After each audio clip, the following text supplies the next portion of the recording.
but it was a good 2.5 hours. We're not complaining, Danny. It was 2.5 hours of solid gold. That's right. You just have to eat dinner and stuff now. I still got the same boner I started with.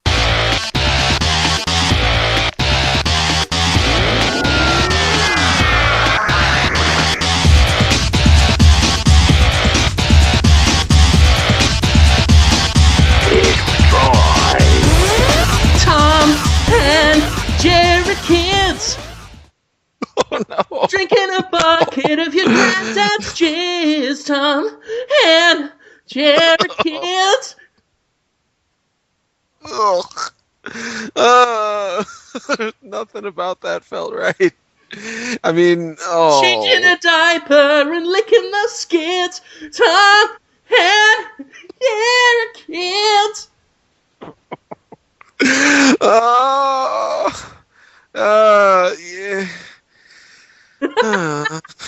It's tough. It's tough for me. It's hard. I mean, it's terrible when they kids everything after Muppet Babies, and they're just like, this is good, but come on, kids. Make it all kids now. And then you add a jizz to it. I guess that's a little better, actually, now that I think about it. Scooby, a pup named Scooby-Doo. Yep. Whoa, that was really good, actually. I like that barking you did. Never heard you bark before. Sounded good. It rained?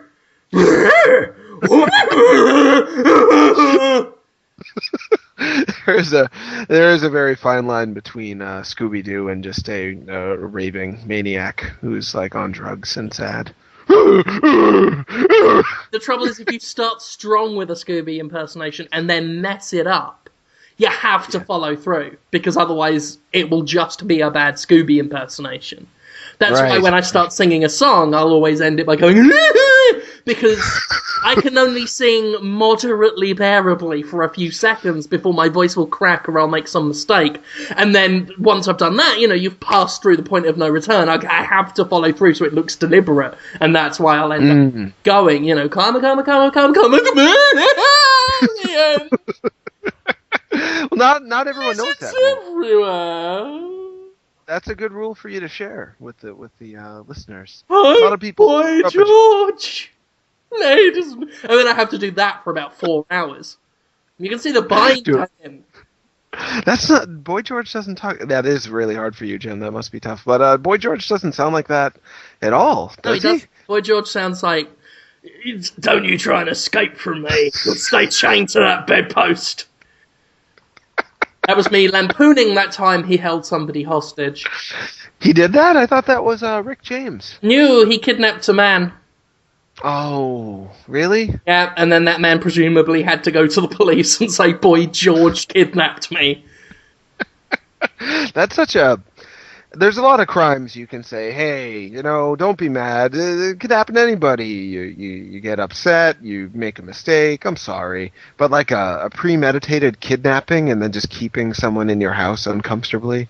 Can you picture just someone being in your house that doesn't want to be there for like days, just being like, yeah, he's just in there. He's just locked up there. I frequently think about this with you. Is that right? For about 30 to 40 seconds a day. Then I have to quickly clean up the mess. You see what I was going for there? I think so. That was, masturbatory fantasy about holding you hostage. Yeah, weird. Yeah. It makes you feel good to think about me feeling... Well, how bad would I feel, actually? Unless I'm feeling incredibly erotic, then I go for the full Ken Bigley, video camcorder with you on your knees, me with a big sword going, like that. Not in a racist way. Just in a way. In a way. Yeah. Are you allowed to be racist to Al-Qaeda or not? Because they are terrorists. That's a new... Is it racism or not? Finding the lighter side of racial prejudice.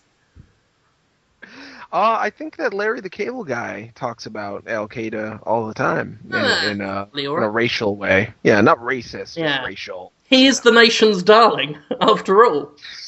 He kind of is. You're in the part of the nation that darlings him, aren't you? Do they like him down there? Probably. Fucking 60% of people in this fucking state think Obama's a Muslim, so they probably like Larry the Cable Guy. Is his real name Ed or something? Yeah. Oh, hi. Yeah. His real name's Prick. Ladies and gentlemen, by the way, welcome to Podtoid. I didn't intend for the intro to go on that long. I'm your host, Jim Sterling from Destructoid.com, and Jonathan Holmes is also from Destructoid.com, and we do things. We have a special guest coming up this week, so shove that up your ass. We have Danny. No, Danny, he's not here yet, so you can help me. How the fuck do you say his last name? Because I'm terrified of getting this wrong. I've said it, but I can't say that I've said it right, and he hasn't corrected me. That's why he goes by Danny B. Because what did you call him? He's very considerate. I called him Danny Baranowsky. Darry? That's not right. I didn't say I did it right. We're fucking sunk. This will ruin us. This is our first guest since Tommy Wiseau. Yeah, it is her. He's arguably a more talented man this time. Oh, definitely. Yeah, it's Danny Baranowsky. Danny Baranowsky. I've been saying Baranowski like he's some sort of Renaissance man. I believe it's Owski. Danny. Okay, ladies and gentlemen, we have he's just on his way, but we have Danny Baranowsky with us coming up soon. He is a music man. I realised I had to say more, but I couldn't think of anything. He's done music for Super Meat Boy, The Binding of Isaac, Cannibalt, and other stuff. Yeah. I actually first... yeah, go ahead. I was going to say, I first heard of him with the Sonic the Hedgehog remix music stuff.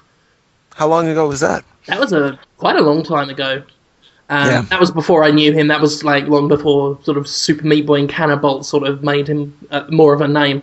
And I didn't even notice until long after I'd met Danny and sort of hung out with him and gotten more sort of familiar with his work. And then I was re-listening to some of the Sonic remixes, and then I recognized the name, and I'm like, holy shit, I've known about this guy a lot longer than I thought I did. Yeah, it's interesting the way composers for games are. They'll exist in the background for a long time, and very rarely do they make a face for themselves, as Danny has. He's sort of a celebrity now. He's well known, and it's only growing. Right now, he has the Hunger Games iOS game coming out on Friday. He did the music for that, which is pretty crazy. And he also did music for the Cave Story 3D soundtrack. He remixed some of that music. So he's out of retail. He's doing the Hunger Games. It's a huge franchise. It's crazy that he and Adam Atomic, who is the creator of Cannonball, helped design that game. Huge boon for those dudes. Big dude boon right there. I'll tell you what's funny, though, is we have... First I discussed my history with his music, and then we discussed his current project while he's not here. We're now faced with a crossroads as to whether we repeat it and bore the listener to shit, or just don't mention it and have him wonder why the fuck he's wasting his time with us. I've only actually spoken with Danny in real life once, and we've emailed and talked on a live stream that I did 2 years ago now, late 2010.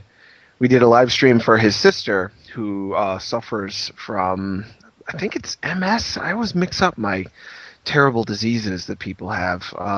No, I suffer from MS, having to sit in the middle of this goddamn fucking state. Ha! Politics! Satire! You get everything on Podtoid except video. Whoa, you suddenly turned into an ocean. What? Yeah, I don't know if the listeners heard it, but you were talking, and it went, politics, satire, you get everything on. Yeah, you sounded like a beautiful ocean wave. So we'll see if... that thing. Anyway, I was saying that I've known Danny in a way for years now, but I've only actually talked to him in real life once. From what I've gathered, though, he's up for anything. What did I do with your what? Nothing, I was just talking over you. Carry on. Oh, that's okay. He is up for anything, from what I know. Oh. In fact, he's been willing to be involved with me at all even though he doesn't know me and done all these weird things with me over the internet and videos and stuff, is a sign that he'll be down with whatever we want. We don't have to talk about his projects. We can just talk about whatever. Well, I mean, that's why I brought him on, because he is excellent fun to chat to. I've met him a couple of times, and, you know, we speak via the social networks and things. Very good guy. Should be a good laugh to have on the show. And I hope so. We might even talk about video games. I know one person told me, informed the world recently, that he had to unsubscribe from iTunes, not from iTunes. He had to, not literally all of iTunes. He had to unsubscribe from us on iTunes because he preferred when Anthony Birch hosted, because they talked about video games. Bit late, a year on, to complain about that. Don't worry, I'll give Anthony a phone call now and fix it right away for you. We did actually talk about video games a lot last week. That's the funny thing, didn't we? Yeah. Out of all the weeks to decide he's had enough, We've been pretty good. Mass Effect 3. We talked about Street Fighter DLC. We talked about all sorts of stuff last week. Huh. Talking about Mass Effect 3. Yeah. Shall we never talk about it again? Talk about it forever. I haven't decided yet.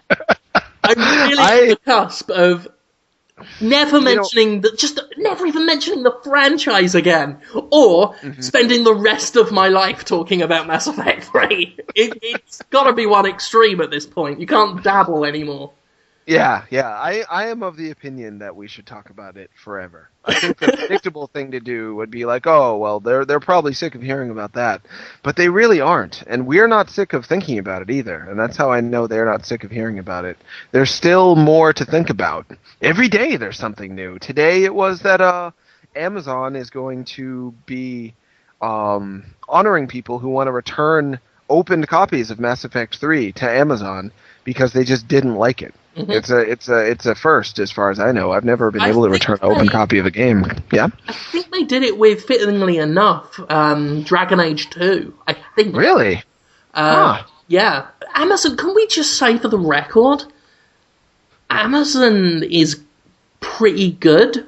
I want to really stand out from the pack and say something a bit shocking, but Amazon's pretty good. Yeah? Yeah. I think they're very good. I think they're okay. No, seriously, the more I've because I think people can tell I've gone a bit woolly, anti-corporate kind of thing over the months, over the past year. And I try and embrace anything that isn't old, old corporate. I don't really go into stores anymore, at least for entertainment. Stop going to GameStop. I only go to Best Buy to trade in some stuff now and then because, we'll get enough credit and get something, I don't know, cool or whatever. And it's pretty good to build up credit and get, review copies for things that Konami won't send me. And other than that, I've been trying to do things like iTunes, Spotify, Netflix, Sure. And just looking at Amazon's policies, their whole taking care of customers, they've got excellent returns. And the fact they're doing something like this, it's so fucking smart. It is so smart. The amount of good PR they're generating for themselves off the back of BioWare is a masterstroke. And this is why they humiliate companies like Best Buy, because they give a shit about their customers, which obviously talks of a far wider-reaching topic of customer care that I like to talk about as a game consumer. I don't know what I'm talking about. I think I had a point. No, you did it. You nailed the point. Yeah. You used personal examples. Yeah. It's an amazing point you made. The point is that you like Amazon more than Best Buy. Yeah, and more to the point, it would be nice if game publishers took a look at what Amazon does and did it. Because let's look at Amazon, incredibly successful company, I think it's fair to say. And again, excellent returns, they take care of their customers, they make sure everything's secure. I love buying shit from Amazon. I'll buy shit I don't want.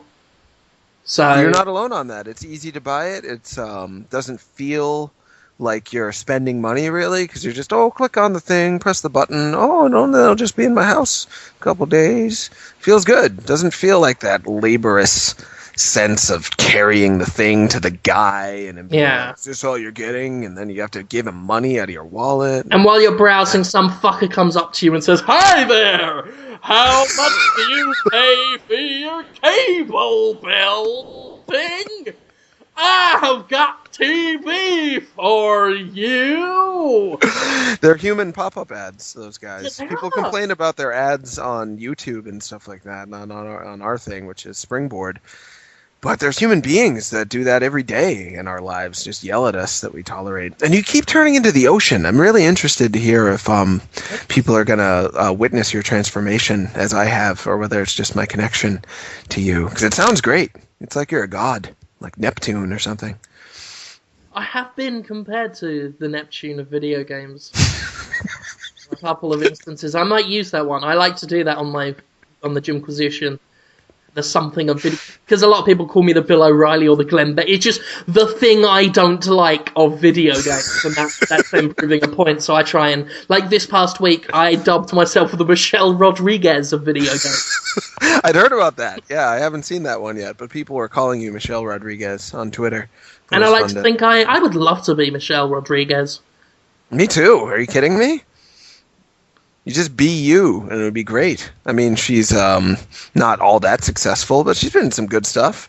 She's fun to look at, and she talks in a cool way. Yeah, it'd be great to be her. And when you are Michelle Rodriguez, it takes no effort to be Michelle Rodriguez. You just have to be it. I know. That's amazing. If I wanted to be Michelle Rodriguez, the amount of time and money that it would take for me to be Michelle Rodriguez, and it would probably be illegal, some of the things I'd have to do. But whereas Michelle Rodriguez, she is already it. She just is her. She just has to be Michelle Rodriguez. Look at me, I'm Michelle Rodriguez. How did you do that? I didn't do anything. I'm just Michelle Rodriguez. Isn't that amazing? How am I allowed to get away with this shit? But people feel the same way about you, Jim. There's a lot of people who are dying to just be you. They don't want to do that. Oh, they think they do. They're like, oh, wouldn't it be great to just wake up and be funny and write about video games and have all these great observations? I'm trying hard to be Jim Sterling, but they can't quite be exactly like you because you're different. You're different. Jim. Yeah. I'm different too. Some people want to be me. Not a lot, but a few. It's true. They tell me. Unless they're lying. And then I look in the mirror and think, is this good? Am I even being me? I hope I'm being me right today for them, because they like what I did yesterday. Better do it again this time, I guess. It's a weird feeling. But you were saying before about how you're a customer service and customer, in general, a customer rights activist? What do you say? Would you go as far as to say I wouldn't say activist. I sit on my fat ass doing nothing all day. It's not very active. I would say advocate. Advocate. I do talking. Right. I do talking real good. But I've found this. I'm been split for the past week because I like. You'll be split for a week at E3 when I get hold of you. Anal sex. For the record, FYI there. That would hurt. Like a split of the butt? Ouch. Right up your fern gully. That's so sad. And my butt is rather big. I don't know if you knew that. It's been commented on before. Like, most of Jonathan is relatively... I like big butts and I tell the truth. So give me your ass and I'll do a sex in it. That's how that song goes. And I tell the truth. Yeah. I'm well renowned for my Sir Mix-a-Lot impersonation skills. That was me it. Hey brothers, listen to me. Anal sex is fun for me. I forgot I'd already used me. That's the best way to do it. That is. But then Sir Mix-a-Lot famously does that, probably. What? Says rhymes me with me and just says, anal! Yeah, he doesn't have to work that hard. Neither do you. Just being yourself. Yeah. Just like Michelle Rodriguez. You other mothers can't deny I have got a rectum. Just pause and letting the beat drag out after saying rectum. Yes. That is how to be a successful rapper. It may I'll tell you work. what else I can do as well. Yes. I'll tell you another great impersonation I've been doing. I have been wandering around upsetting my family by going, "Don't let's not lose our rents, though. It's rain time." What? It's though. What a bunch of jokes. Is that from Of Mice of Men? No. Sound like Lenny? No? 9 from Xenoblade. Oh yeah, you're playing Xenoblade now. Oh yeah. Ah, that's great. What do you think? I think it is good, but we better lose our heads though. Oh god. Fucking brilliant. Yeah. It doesn't mean Brilliant. to be as good as it is, but it is good. Yeah, I absolutely love it, and I think I get a bit emotional because this is the first time I've truly loved a console RPG since, as I said last week, Lost Odyssey, and really digging it. And Awesome. As much as the voice acting can annoy, and as much as people hate it, I do kind of love it because for the record, people have not. Nintendo of America obviously didn't do anything to the game. They let it stay. Colour is spelt with a U. The whole thing has the European British localization. So it's all British voice actors. And it's great because the baddies are so fucking hilarious. Because they got, extras off the set of EastEnders or something. To go on and just do these East End villains from London town as these big robots, like giant robots the size of a building, going, "I'm gonna get you in my belly." Listen up, Bernardo boy. It's dinner time, and I'm gonna eat these little humans. I've got that boy hanging up over there, and he's gonna make a tasty snack when I'm done eating you. Dinner's up, boys. all mid-battle, he's just talking the whole time. And then the heroes are just like, "Oh, should we go kill him then? Oh yeah, let's give him a good jab. Let's jab him in the face." And just they're so laid back and ready to. How say that again? I'm gonna get you for what you did to Fiora. Her screams were like music to my ears, boy. Well, you've sold people on the game, I hope. I don't think that is an aspect of the game that people. I don't think Nintendo's going to talk it up anyway. That it is like a weird British import and a Japanese import at the same time. But for me, that made it much more worthwhile. It's very unique. It's because I'm seeing the characters, and I can already tell what they would sound like with the traditional American voice dubbing. Mm-hmm. And they'd get, because those RPGs always use the same stable of voice actors. Yeah. Usually all of them shit, apart from Yuri Lowenthal, who they'll get to play the campiest character available. And probably Liam O'Brien as well, who I think is a very talented man, but, it's the same voice actors all the time that we get used to. And they usually get a bunch of anime guys in, and, and every JRPG when dubbed for America always sounds the same. So it's just interesting to have a purely British voice cast, and some of it works, like I say, for the villains. The main characters come across as a bit flat.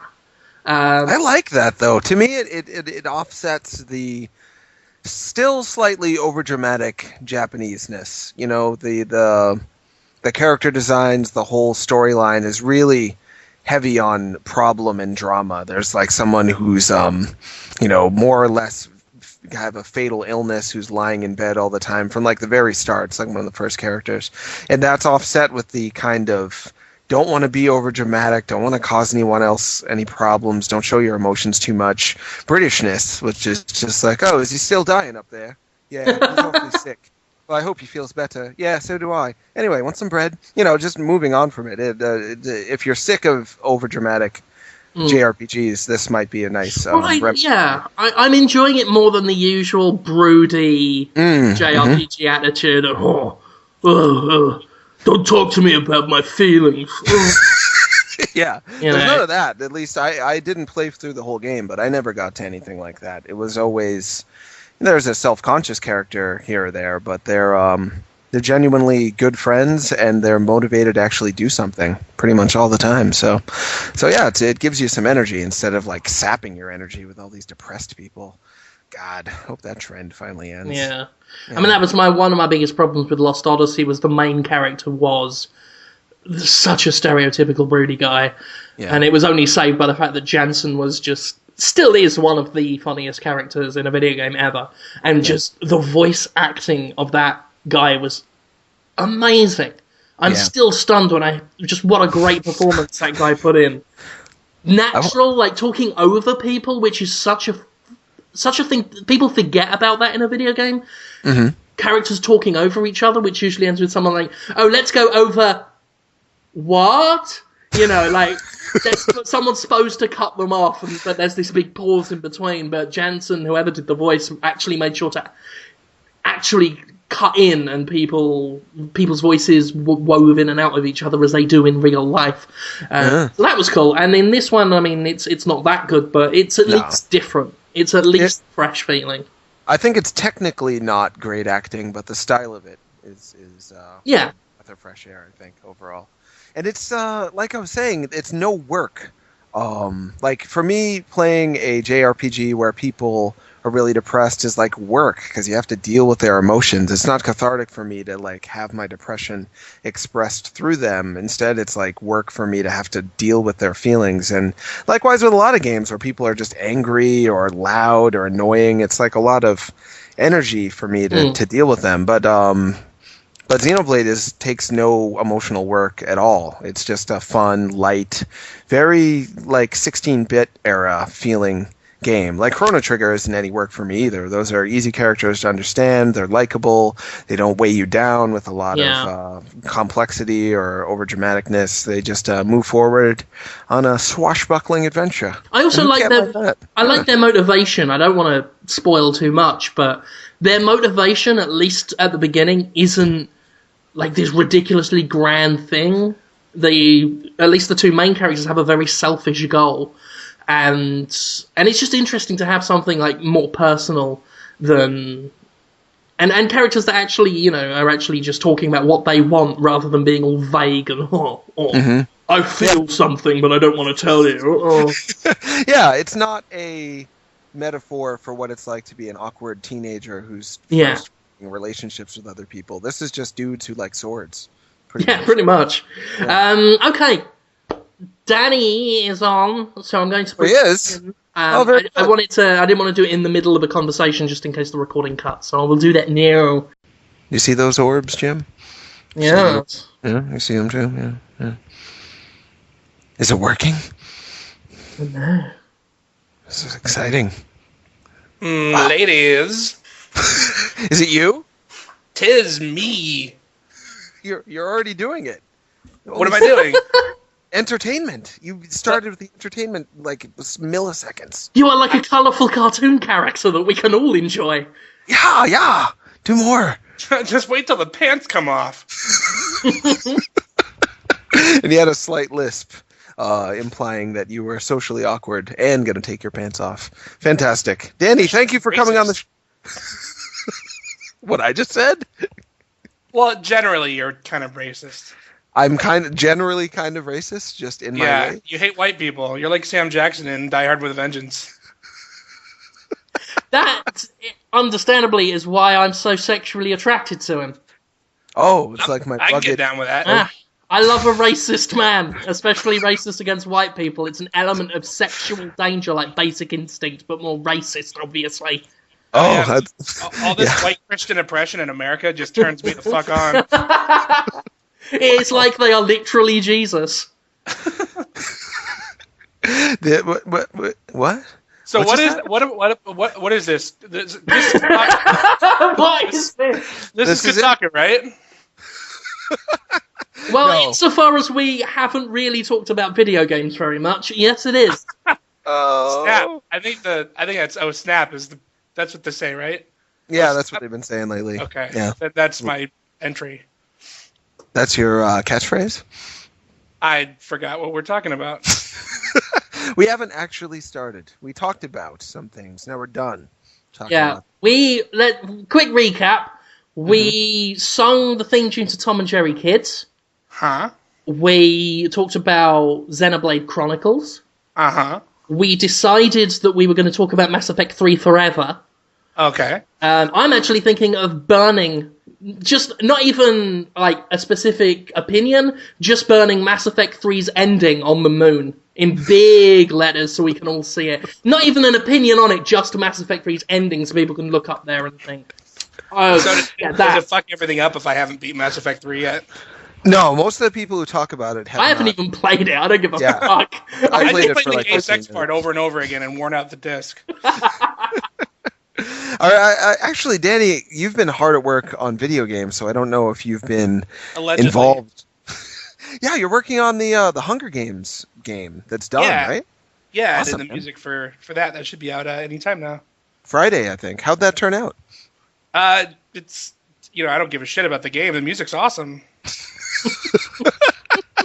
The game is by, at least partially by, Adam Saltzman, right? Yeah, it's kind of a Ocean's 11 of indie game developers. It's fuck, where's that list? That's all right. Just make it up. Okay. No one's gonna fact Barack check. Just Obama, the Lone Ranger, Scooby Doo, and Plato. Plato, the philosopher. No, the goo. The goo. They Very just malleable. put Plato in a room. Sure. It's very inspiring. Yeah, it's good dough. It's Um, Hunger Games. Huh? Hunger Games. Is that thing I saw on that poster with those people on it? It's the one with the girl. Yeah. The one with the girl, right? Because I watched John Carter, and then I came out of the movie theater where the film was being showed on a screen, and I saw a poster that had Hunger Games written on it with lots of beautiful people on it, and I thought, that looks like a film. Right? Oh, yeah. It is a movie. Definitely has people. It has dialogue. Mhm. I think there's music. Yep. I think they used cameras and Yeah. so on. Literally all the hits. That's what I Right. love in a film. Yeah, they know And the what they're doing. DVD has the DVD has a variety of It has a menu. yeah, that's what I was searching for, the word for it, menu. It's delicious. The what they've served up for us. You get it? Jokes. So yeah, have you played the game, Danny? Can you sell us on your game, your awesome game you did the music for? Have you played it? I have Yeah. played it. I don't know how much I'm allowed to talk about it, but I do like it, so I That's guess good. I can say that. I Sure. mean, Will no you one's get gonna paid expect more? a giant. Huh? Will you get paid more if it sells really well? Oh, no That's comment. so gauche. I'm That gauche. is incredibly. How much do you? That's like going to a middle-aged lady in a department store and just going, "How old are you? Can I look at your tits now or not?" Well, let me just say I am $100,000 old. Does that work? That works perfectly. Sure. Well, I just wasn't Yeah. sure if you were in a position where, like, it doesn't really matter to you how much the game sells. Of course, you want people to play it so they can hear your stuff. but- Kind of at this point, I'm fairly like financially stable, so I'm in this like cool place where like I can really just focus on doing shit I want to do. And so it was definitely worth it in every way. But whether or not it's if it does well, it's going to be good for me no matter what, because I'm going to have a credit and all that kind of stuff. I mean, I just don't even really think about that kind of stuff very much anymore. It's just, Well, that's I'm good. still blown away that that people pay me for this bullshit. It's crazy. Yeah, and you've really blown up. Before you came on the show, I was talking to Jim about how you're one of the few composers I know who works in games who's also kind of made a name and a personality for themselves, and people recognize you not just for your music, but for who you are as a dude. That's a Really? rare thing. Yeah, people know you didn't- as a dude. Oh yeah, I dude. did. I mean, I guess. Yeah, It didn't. like Nothing really happened until I met you at PAX. So What? Once I met you and I got on that video where I said random shit into your microphone, like that's when it all started. I got the Holmes bump. Is that really what happened? No, that's complete fabrication. Okay, good. Yeah, I thought it was you being interesting and funny, and also doing good music and telling people that you made good music. I know a lot of sound right. That's what I remember happening as I witnessed your rocket to fame. I'm friends with quite a few other composers, and they don't talk about their music really. They just like make it and then hide. But you don't do that. You have a persona, which is a good thing.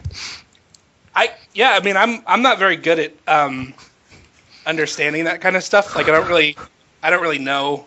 I mean, it's I don't know where I fit in. I don't know. I mean, I guess I have a rough idea of like how well known I am, I guess. But even then, like it's just I don't feel like I don't know. If I'm an internet celebrity, I'm doing air quotes, which you can totally see through my microphone.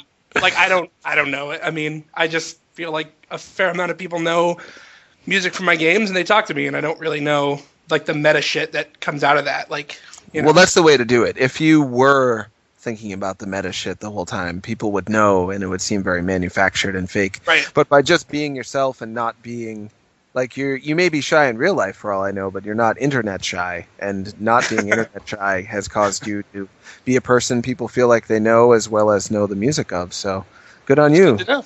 It's good to Yeah, know. you did it. You did it. You're so good at this stuff, Jonathan. Who, me? Yeah, I literally just sat here and readjusted my testicles.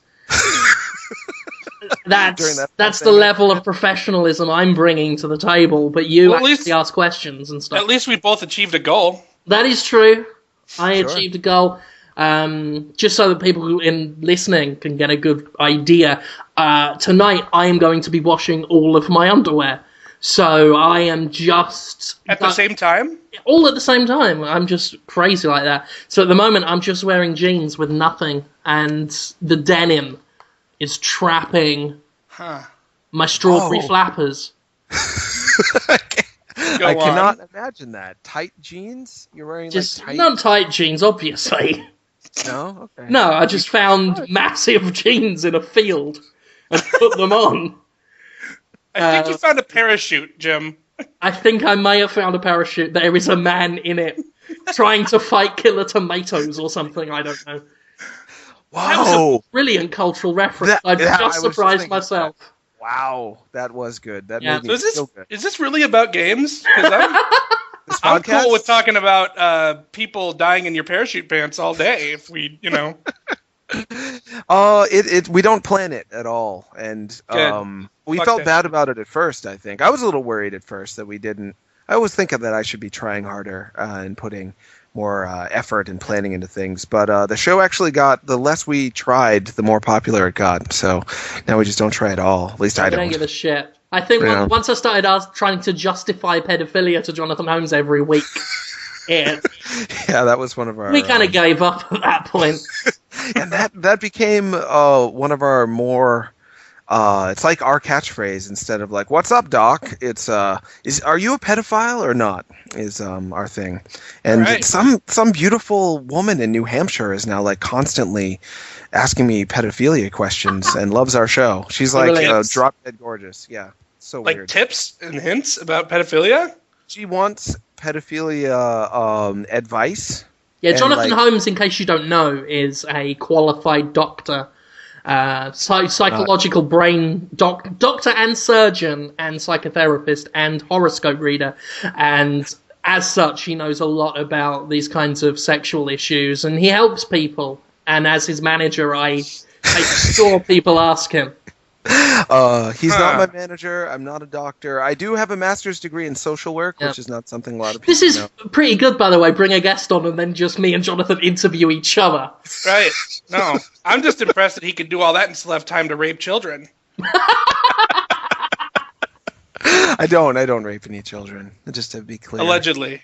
Yeah, well, obviously they're not children by the time he's finished with them. They got 40 years of darkness in their eyes. Oh my god. Wow. I don't think my mom's going to hear this podcast. Or is she? Bum. That's exciting. I can't wait to find out. I just scored your episode. I just gave you a soundtrack. Pay me. Have you scored anything other than games before, Danny? I've never asked you that. Hot ladies. Scored on them, like their bodies? I blacked out for a second. I'm back now.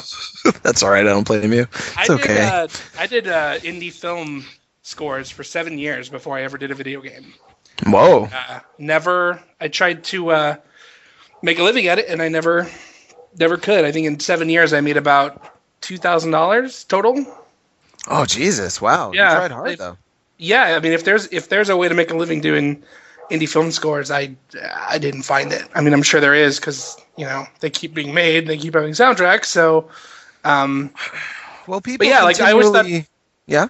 I'm sorry, go ahead. I never ever thought I was going to do video game music. I didn't think you could. I didn't... I felt like all the video game music was made in some giant neon tower in Japan. Well, that's the way it was for a while. I lived with a guy who's now a composer for games, and I would say it was 2003. He was trying to get work, and it was only Japanese companies that he even thought to vaguely have a chance of getting paid through, because no Western developers were making money back then unless you were already kind of a big name. And they all thought he was insane that he wanted to make the music for the next big shoot 'em up and stuff like that. They would never hire an American guy. But since then, the Western scene has really blown up. Yeah, it seems like it's definitely. It's yes. I thought I had something poignant, but I just agreed with everything. And let's move on. Can we talk about rape again? Well, to that point, actually, not the rape, but yeah. But the whole point about the Western scene blowing up, especially the indie stuff, I think it's made it really good for musicians because the big games now all go for the fucking orchestral stuff. Yeah. No tunes. There's no melodies. What happened to the melodies? They're in the indie games with the more independent musicians actually focusing on tunes because they don't have a huge orchestra to just create a wall of noise, which I really appreciate. I definitely agree, but I think there's one recent notable exception, and that's Kingdoms of Amalur. Grant Kirkhope did the music for that, and it's very orchestral and huge and epic and stuff, but totally chock full of melodies and shit. Yeah, there's definitely anomalies. Amalur is a good one. Grant was the guy. He did the music for GoldenEye and Perfect Dark and Banjo-Kazooie and a lot of the rare in the day. So it's it's you can hear a lot of you can kind of hear it if you listen for it, but it's because he's all about exactly what you're saying, like counteracting melodies and all that kind of stuff, and not just fucking throwing Hans Zimmer horns at you and expecting you to be full of adrenaline. What do you think of Hans Zimmer? I want your thoughts on Hans Zimmer now. All right. So it's kind of a nuanced opinion, I guess, in that I really like a lot of stuff he's done. Gladiator soundtrack is fucking classic and will always be. Black Hawk Down, a lot of the stuff he did is great. It just feels like today he's just everywhere, and he's just like Crysis 2. He did the main theme, but nothing else. And then a lot of other games, it's the same thing, like Modern Warfare 2. And I guess it's okay, but what that basically kind of does is overshadows the actual composer, and I don't think that's really fair. I mean, who cares if it's fair, obviously, but whatever's best for the game or fucking business bullshit, whatever. But that's I would not like to be that overextended myself if I ever get to that level. I would try to avoid that. The whole I don't know. I think that's what I like about indie games is that these little isolated pockets of something. Isaac is a very specific sound and aesthetic and everything, and I can just play on that and explore that and do that, and I'm not all over the fucking map and just doing music that you could play tracks from every game I did and they all sound the same. That's terrifying to me that would ever happen. Well, that's a weird choice he's making, and I can only guess why he's making it. And he probably... What's the word for it again when you write the basic notes but then get another guy to fill it in? I hear about that a lot from my composer friends now, kind of mortified there. There's a word for it. Indentured compositude? something along those lines. No, I know what you mean though, ghostwriting essentially. There's a word for it that makes it sound like orchestrator, I think they call it. An orchestrator is somebody who takes your music and like you write like the basic melody and stuff, and they just do the busy work of making splitting up the horn parts and all that kind of stuff. So I hear what you're saying. They are kind of like different concepts, but what you're saying does happen where it's like, I'm a big name, and I have tons of examples. I don't really want to name names because that's I don't know, but a lot of bigger names do that, and it I'm sure if you have so many projects going on and you're that big of a name, like it's probably essential that you can't spend all this time orchestrating. You have to write music for tons of shit. So, and I know, just because I don't have an orchestrator, I know like whenever I do orchestral stuff, I have to orchestrate it myself, and I'm an awful orchestrator, and it's not really orchestrated. If I really did, like one track would take me weeks because it's just so much to it. But, to the point of I'm going to write one piece of music and then somebody else is going to write music based on it for the rest of the thing and I get all the credit. I don't know how I feel about that. Probably bad. Yeah. That's a choice I don't think you would ever want to make unless someone like begged you to do it, like begged you to be the name, and they would just write the rest of your music and just humbly kind of suck off that. Humbly suck off that, if you will. Humble suck? Yeah, a quiet, calm, controlled, humble suck. Yeah. Jim, how are you back there? I was listening to the nice talk about music.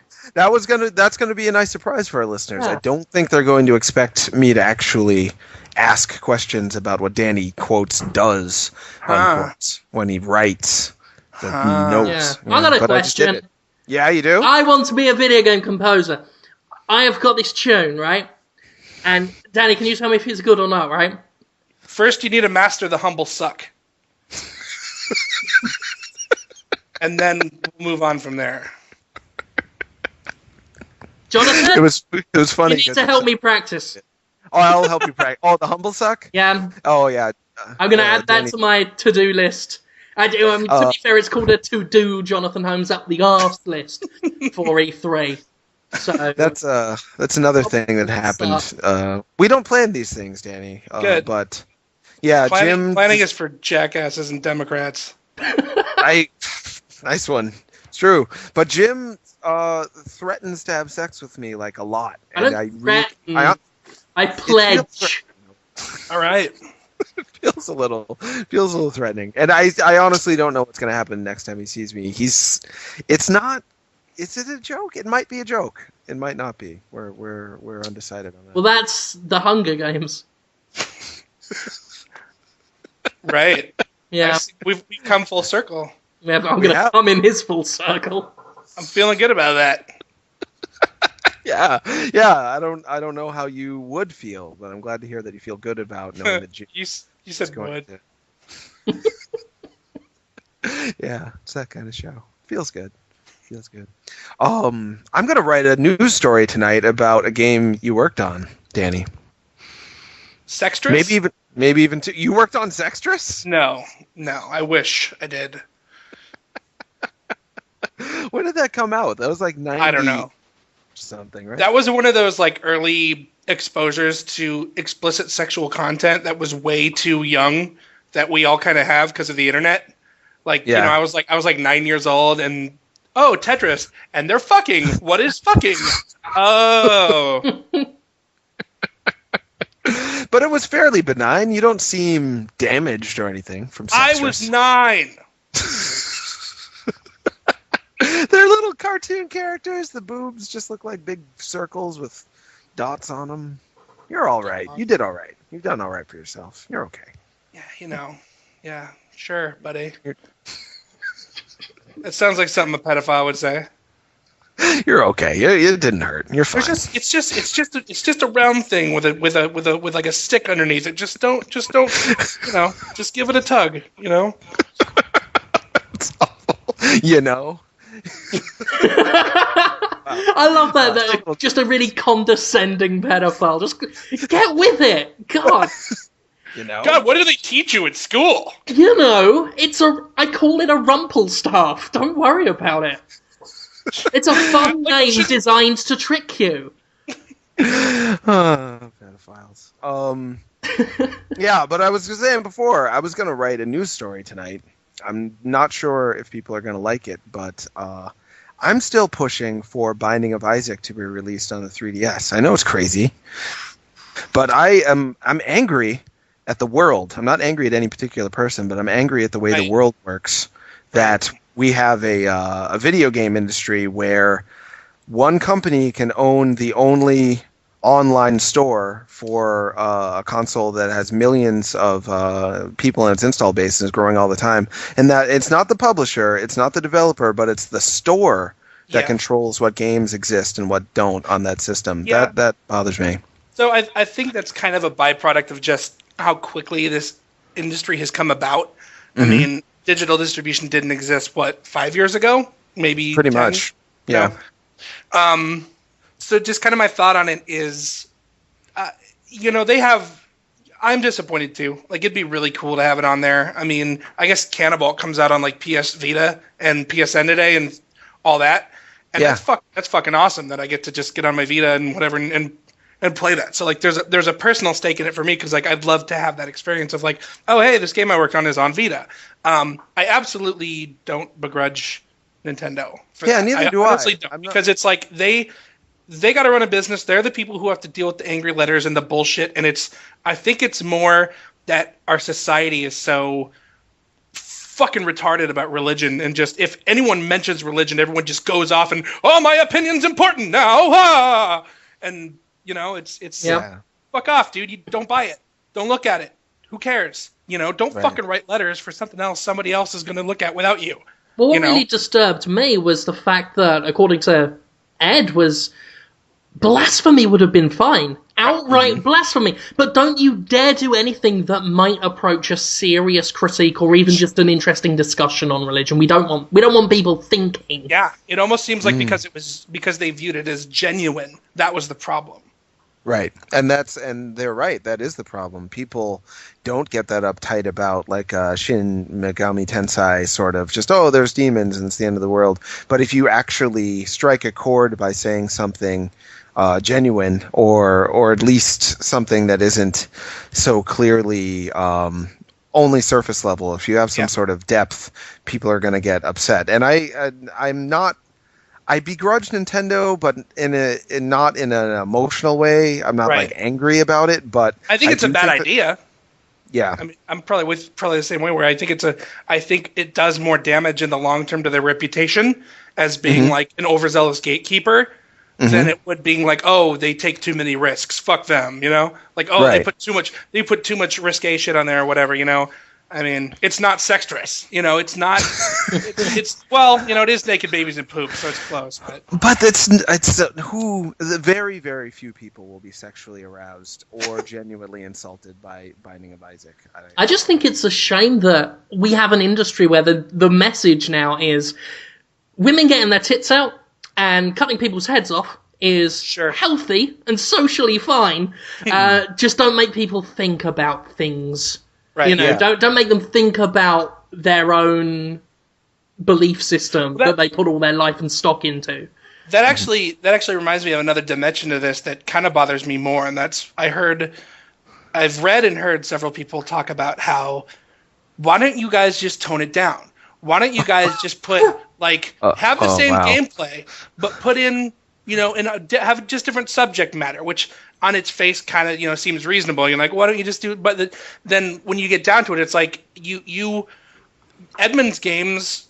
My impression of them is that they're all about no self-censorship. What's in his head comes out. That's it. When people say that Isaac is offensive for the sake of being offensive, they don't know what the fuck they're talking about. I know him. We talk about this all the time. That never enters into his head. It's never like, I'm going to put poop in here so we can fucking have poop. And then more blood. And then there's going to be blood and poop. And that's fucking awesome. No, that's not. It's literally just like. That's actually how we plan Podtoid. Right. But so that's why I think Edmund's games are so fucking amazing, is that there's enough sense. The only censorship that comes into play, I think, in his head is this fun or not, right? Which comes out to being great games. And so when I actually thought about it more, it's like that's kind of offensive to say that you're fine with the game and I understand if like if you're just disgusted by it, you don't want to see it. That's cool. But to ask the developer to change all that, it's like I don't know. It's like it would be like saying, hey, I want to play Mario, but I fucking hate Italians. Yeah. Well, I mean, can you imagine if someone had sat down Steven Spielberg and said, right, Schindler's List, love all that, brilliant story. Instead of Nazis, Skeksis from Dark Crystal. It wouldn't happen. Right. Personally, but I hear what you're saying. And we get a fucking thing. Bear with me. Getting angry now. We get into a fucking situation where Medal of Honor is being made, and you have one team, the Allies, one team, Al Qaeda, but oh my fucking god, they dared to say a real thing in real life. Right. Offensive, trivializing, get rid of it. They're still in there. Al Qaeda's still in the game, they're just called insurgents now, and that's somehow okay because we can pretend it's not real life. Just like we can't discuss racism, it's always got to be fucking humans and elves, always with the fucking elves. Yep. We can't even discuss religion. If we criticize a religion, we have to make a religion up and then passively aggressively attack that.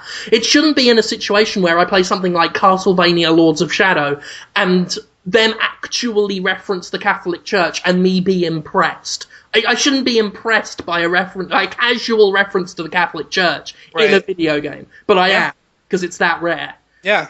Well, and how many TV shows and movies mention Al Qaeda?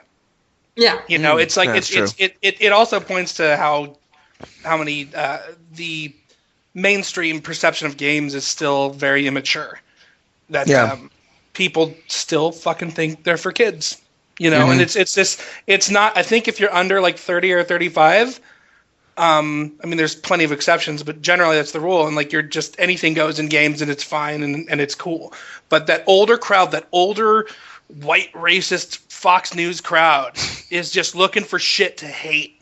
Shit that's tearing apart their country because, oh man, we're going to be minorities in a few years and there's not as many Christians and war on Christmas and shit. And all these video games is people blowing each other up and sacrileging, shitting on the Bible and stuff. And it's like, no, like look at the 95%. What is it, like 90% of games are E-rated, isn't it? Like some crazy number. Ridiculous, yeah. Right. Yeah, so it's like it's just like movies where every once in a while like a really bad horror movie comes out and it's like, oh, Hollywood's trying to fuck our blah, blah, blah.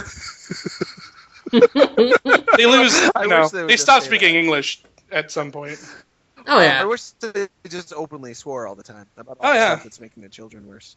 Yeah. The Sun, according to a story written by Jim Sterling, The Sun, it's a British newspaper, says fanatics use Call of Duty to plot terrorist attacks. Oh yeah. That's a new one to me. Yeah, they use the Call of Duty to practice how to do a terrorism at a thing. It works just like that. You press B to genocide. I guess it's as simple as that. Else B fucking. Bin Laden had the sleight of hand perk, so that's why he was so hard to catch. And Flight Simulator 99. Yeah. It's kind of a funny thing though, right? Because like you can go out on the street and punch somebody in the face. So if that's in a video game, like it seems like something that it's not very many layers of abstraction to say you could blame video games for anything. You could blame video games for crashing planes into buildings or running people over with cars or anything because games, you can do anything. You can also fucking jump on turtles in the goddamn Mushroom Kingdom. But I know a lot of people do that, actually. They just kill turtles. They're real jerks. Oh, yeah. People don't stick up for turtles. Sucks. Maybe we should stick up for them. I wasn't sure that's where it was going to go, but I'm very satisfied with that. With the conversation we had? Just sticking up for turtles, man. Yeah, why not? They need it as much as anybody. But the positive spin on my story, because I wrote about the Binding of Isaac not coming to the eShop a while ago, the positive spin is that GameStop is now selling 3DS eShop games through their store and even like offering big promotions for them. If you buy 2, you get all these like GameStop points that you can use for blah blah blah later. So they're really pushing it, which to me leaves it open that Nintendo may be uncomfortable with it, but maybe they would let GameStop sell the code so it wouldn't be on their storefront per se. Because Nintendo, from what I understand, they want the game out there. They pursued Edmund about it in the first place. Right. But they're scared to associate that closely with it because they're not Right. ready to take a stand and say video games aren't just for kids Sure. yet. They're Well, chickening out. But I Yeah, have to go ahead. imagine it ultimately ends up with the almighty dollar if they think that because they probably feel like they shouldn't do it because ultimately if they have so many people disgusted with them, they're going to lose money, right? Because they're a business. Right. That's all in the end. That's all they really care about. I'm not Sure. saying that like a cynical way, but that's just what they have to think It's about. just the way it is. But Sure. when Yeah, the that- calculation finally becomes, oh, this game is so, especially after the expansion, like once they see how fucking crazy popular it is, which I think it will be, and it already kind of has been, they're going to make that calculation and they're going to say, we're missing the fucking boat on this, Mm-hmm. And if there's a way to squeak by and say, oh, we didn't put it on our store, GameStop did it. GameStop, which sells, M-rated games already. Right. That's the weird hypocrisy of it, though, again, because there is M-rated content on the eShop already. You just have to go through a H-gate. Yeah. It'll be interesting to see whether they can deal with their own fear about losing money and just being controversial. Man, It really is bizarre. I mean, Yeah. but Nintendo's always made fucking weird decisions, right? Like, Mortal Kombat. We'll just turn the the blood codes? blood into sweat. Like they're not gonna know. I think that they really want to be liked hard, more so than a lot of other companies. So they almost So they upset everybody. yeah. A lot of people who very badly want to be liked are annoying, and it's yeah. transparent. It just seems like the whole benefit of this entire digital distribution internet thing is that there's small ponds for everybody to swim in, Mm-hmm. and so it just kind of goes against the whole why this is so badass that you can have some weird obscure Japanese puzzle game that 10 people are going to like, but since it doesn't cost anything to get out there, they get it, and Sure. it's just And it still makes there's- money. Yeah. right, and there's so many more games out there for so many different people. It does seem kind of strange that they would worry about that because there's going to be such a wide gamut of different things that are offensive to all different kinds of people anyway. Sure. Like I'm Well, they're sure never anybody gonna can find a know. way to get offended by anything.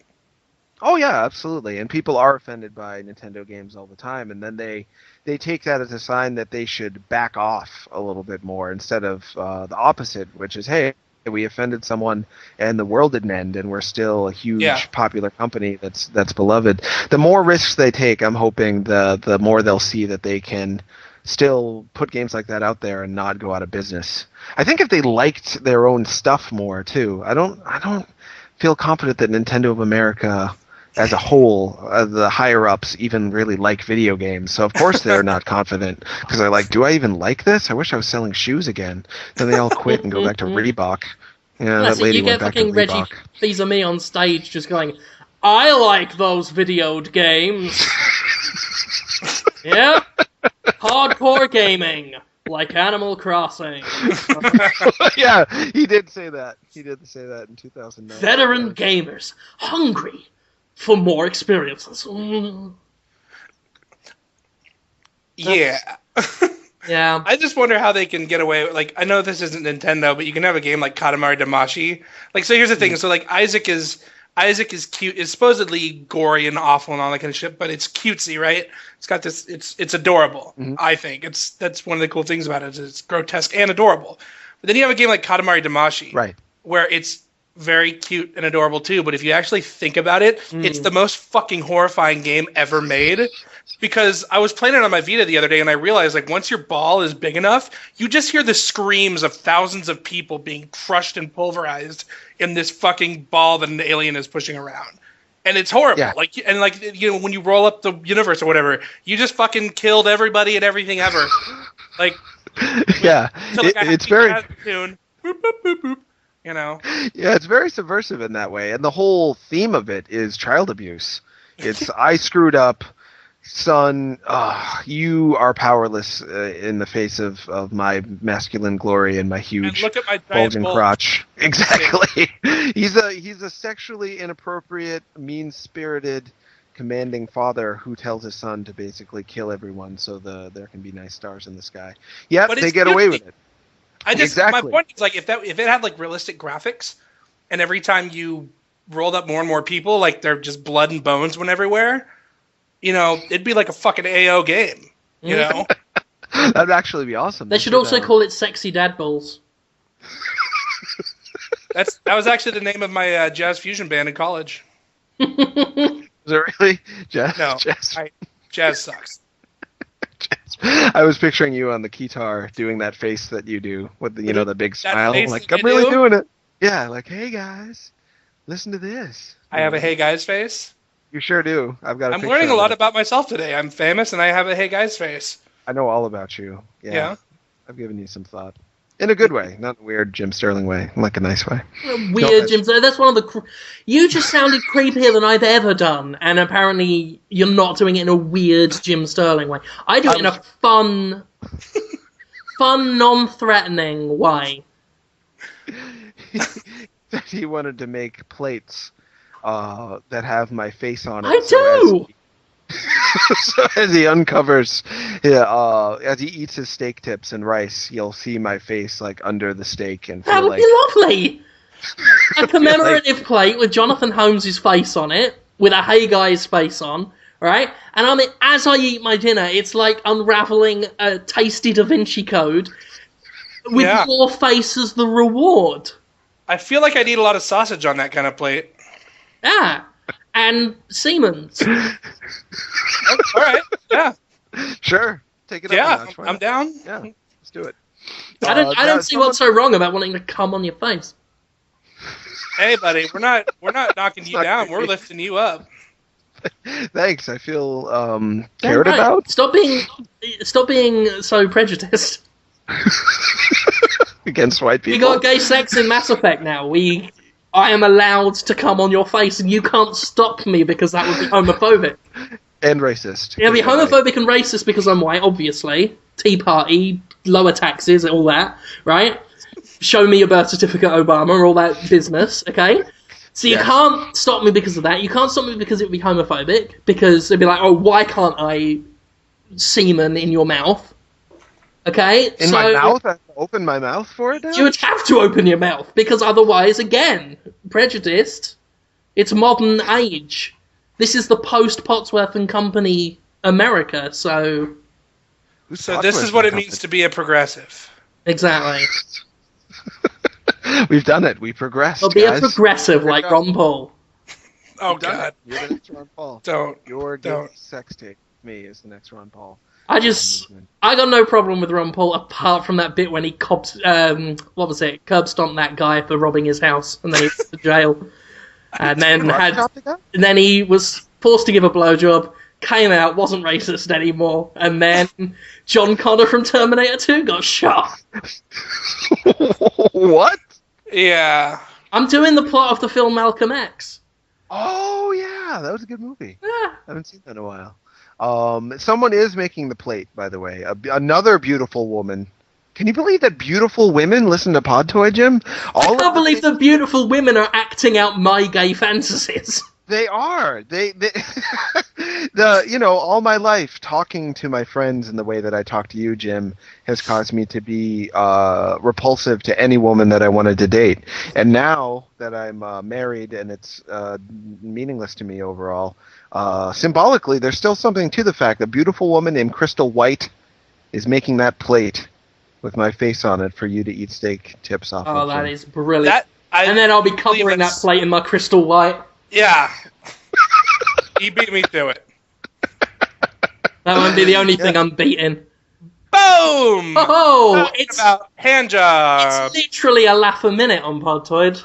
Diggity. I am laughing a lot, yeah. One single laugh every minute. Just a ha every minute. And then you put them together and you get a full chuckle. It takes 2 hours to get a full chuckle. It takes 2 hours to get a full chuckle, but you're getting it for free so no one can complain because otherwise you're a racist. I'll be honest with you, I've been on the Monster Energy again, so a lot of what I'm saying probably doesn't make sense. I'm enjoying it. I think it's great. I think it's a great show. I say that a lot. Hopefully it's not annoying. People, if you're annoyed with me liking my own show. Huh? It's just meaningless because you say it every week. No one can ever trust anything you say. Oh, I get it. So one of these days I'd have to say, this is a worse show than last time. Yeah. Right. No, it's like what I do when I deliberately lowball a video game review so that people don't think I get too positive. I'll just pick one game at random and that'll be my sacrificial lamb. I shall look forward to that on Reddit. Oh, yeah. They will love that. I wonder if they hate you so much that they can't help but, love you and listen to Podtoid. Nah. I feel like there's a lot of pictures of Jim Sterling written in feces on walls around the country. There's a lot of pictures of you with yarn connecting each other on a map. yeah. Now people love to draw me naked. I know. I think that says a lot more about them than it does about me. Because it's kind of hard to be on the internet without tripping over one of those, buddy. The only thing a naked picture says about me is that I'm fat, which I acknowledge myself.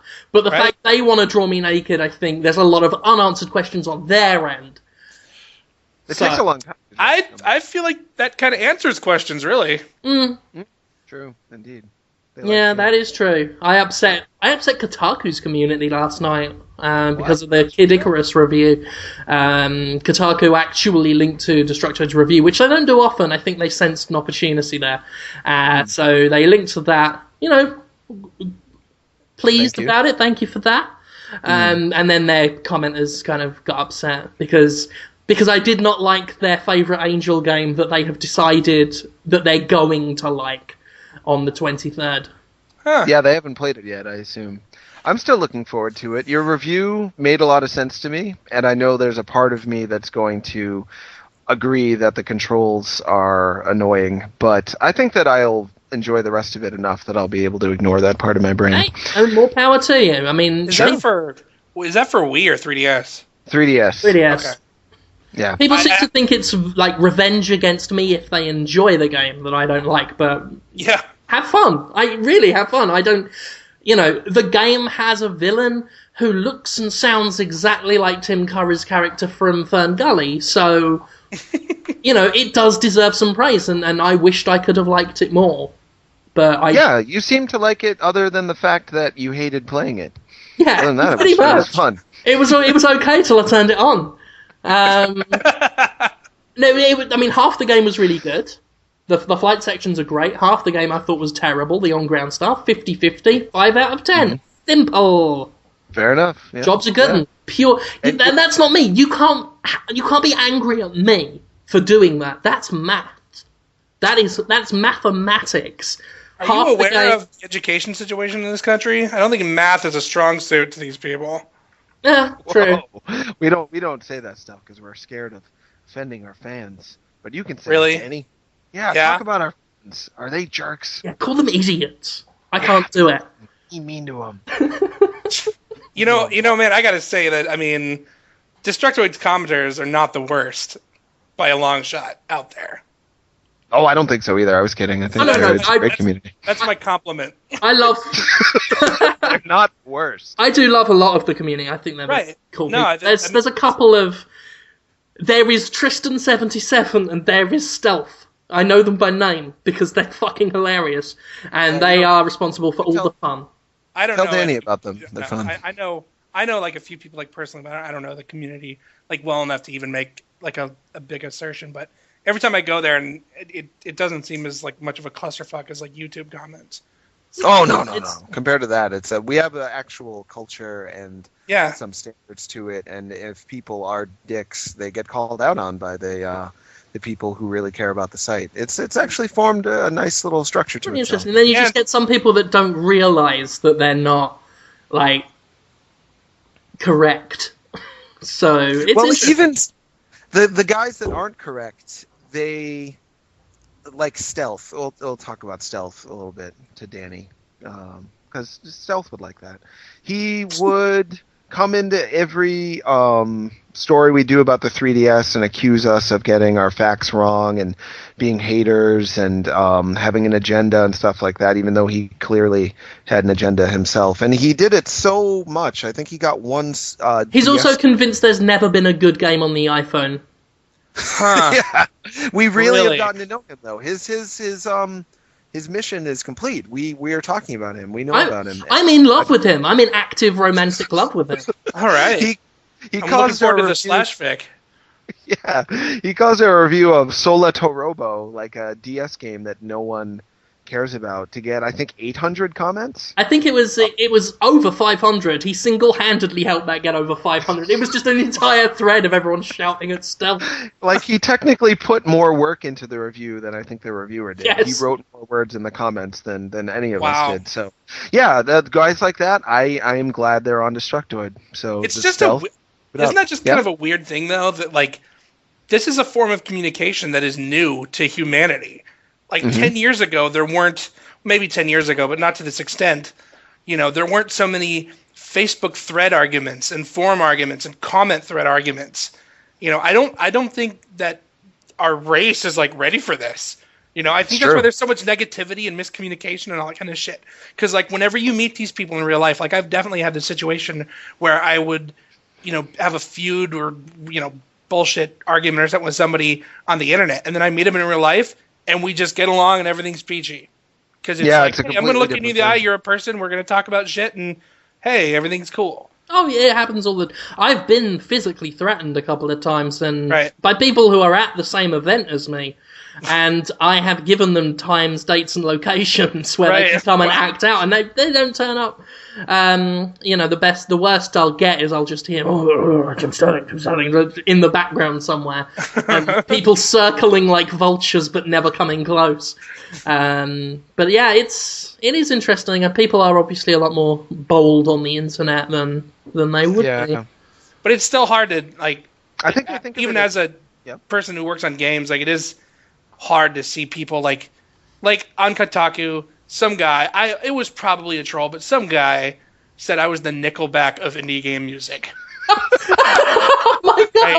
Right? So, like, I read that, and I'm like, there's so much wrong with that. Like, even from an objective standpoint, like, if you don't like my shit, cool, your opinion, awesome, all that kind of stuff, but just, and it's like, it seems like a joke, I don't know if I should take it serious, but it still, like, kind of affected me. Like, I'm still not past the whole, like, if someone just calls me a dick randomly, it doesn't just roll off, and I don't think most people it just rolls off, which is so weird because it was so effortless to them, and they're not thinking about it. They're just like, oh, I'm gonna go on here and say this fucking thing that's in my head, and then they're off, blowing a goat or something, and or something.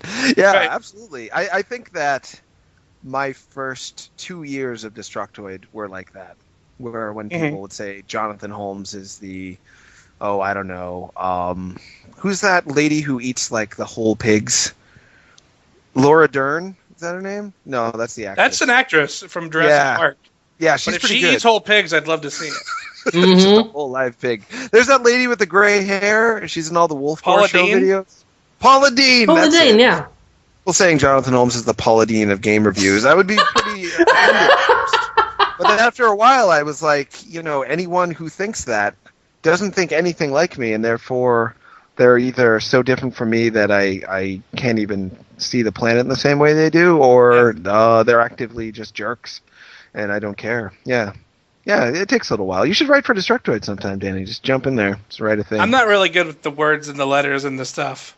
Really? You can talk it out. You're gonna do a talk out, and I can transcribe it for you. If you transcribe it, I'm down, man. But I'm like, I used to be a good writer, and then I got really into drugs. Which drugs? That's so general. That's like saying you got into video games. The answer is yes. Again, with the Goshen, it's just, which drugs did you do? Did any go up your ass or not? Actually, I'm pretty open about it. I don't really mind that question. I smoked a ton of weed. I don't really anymore. It was never like an everyday thing, but I mean, I think there's a lot to be said about the creative, inspirational properties of such a thing, as long as you don't let it consume you. Because I know a lot of people who just did it every day, and they didn't become more creative; they just became pieces of shit.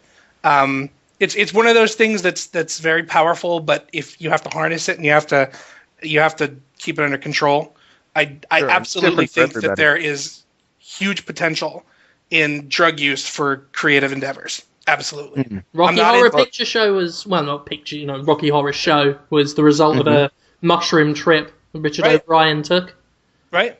I'm not didn't know into that. I'm not into cocaine. I'm not into meth. I'm not into heroin.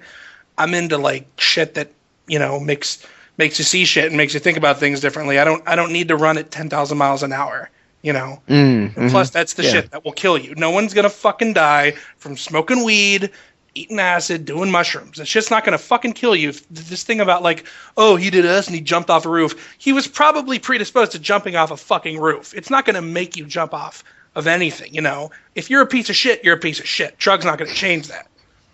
So that said, I did have to drag someone out of an open window that they tried to jump out of after they were. I don't know what was in him, but he was compelled to make that jump. I'm not a drug taker myself. I've been associated with many drug takers, and possibly the most damaging result, at least for me, was coming home from a hard day at work to find about 6 or 7 people coming down from ecstasy watching Mad Max. And I had to sit there and watch Mad Max with them. And that was interesting. Yeah, sure. Sometimes it's not fun to be the observer. Yeah. Because you're not in on the telepathy that's occurring. Yeah. Exactly. I feel that way around people who are really religious, too. I can't quite fit in there. And I think of drugs as a similar thing. If people are religious, great, do it. If people want to do drugs, great, do it. I'm not going to tell you what to do and not do. So yeah, power on, Xena. And I would say in both of those cases, also keep it out of other people's faces. Exactly. Even though I like to, obviously religion, just keep it away from me. I don't care what you think. But you have the right to think it. And then like with drugs, it's the same thing. Even though, I've been into that from time to time. Like, I absolutely understand why it's really fucking tacky to just be all fucked up and go around other people who aren't when they don't want you around. It's like, I don't like being around drunk people when I'm not drunk. Sure. Yeah, exactly. That's how they make bars. I'm all really for... Fucking respect people, dude. For real. Yeah. Yeah, man. I want to make a t-shirt that says that with your face being angry and smiling at the same time.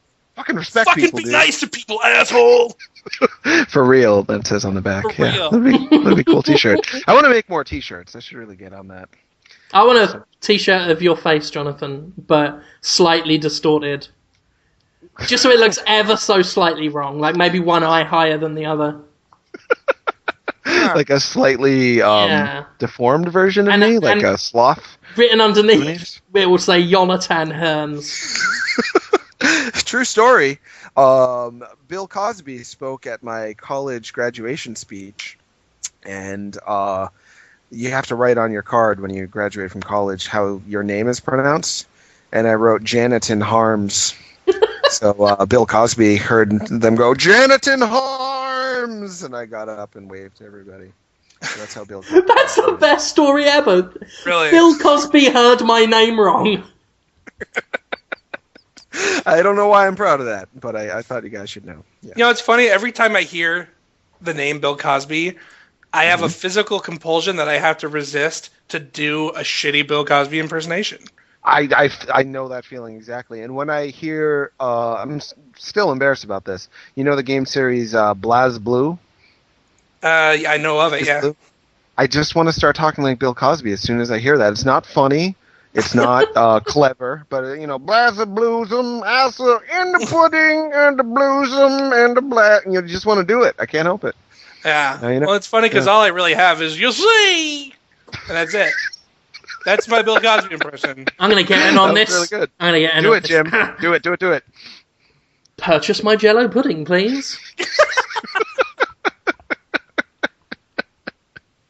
He couldn't do it if he tried. He cannot talk like that for whatever reason.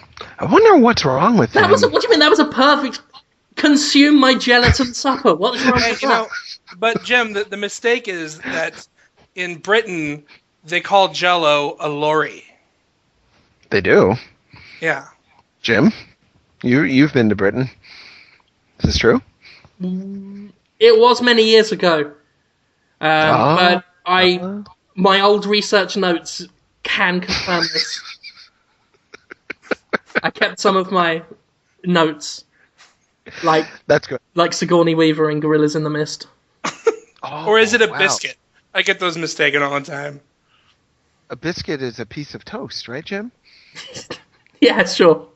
Can we talk more about mundane language differences between English and British English? It's definitely not overplayed on the internet. No. No, that's true. We haven't. It's brilliant when I go to parties and people say pip pip, because I say that literally all the time. Cheerio. Oh dear. I once laughed so hard when someone said cheerio that I bled from my rectum. Wow. It must have been awkward. Did you have a diarrhea fram to stick in there?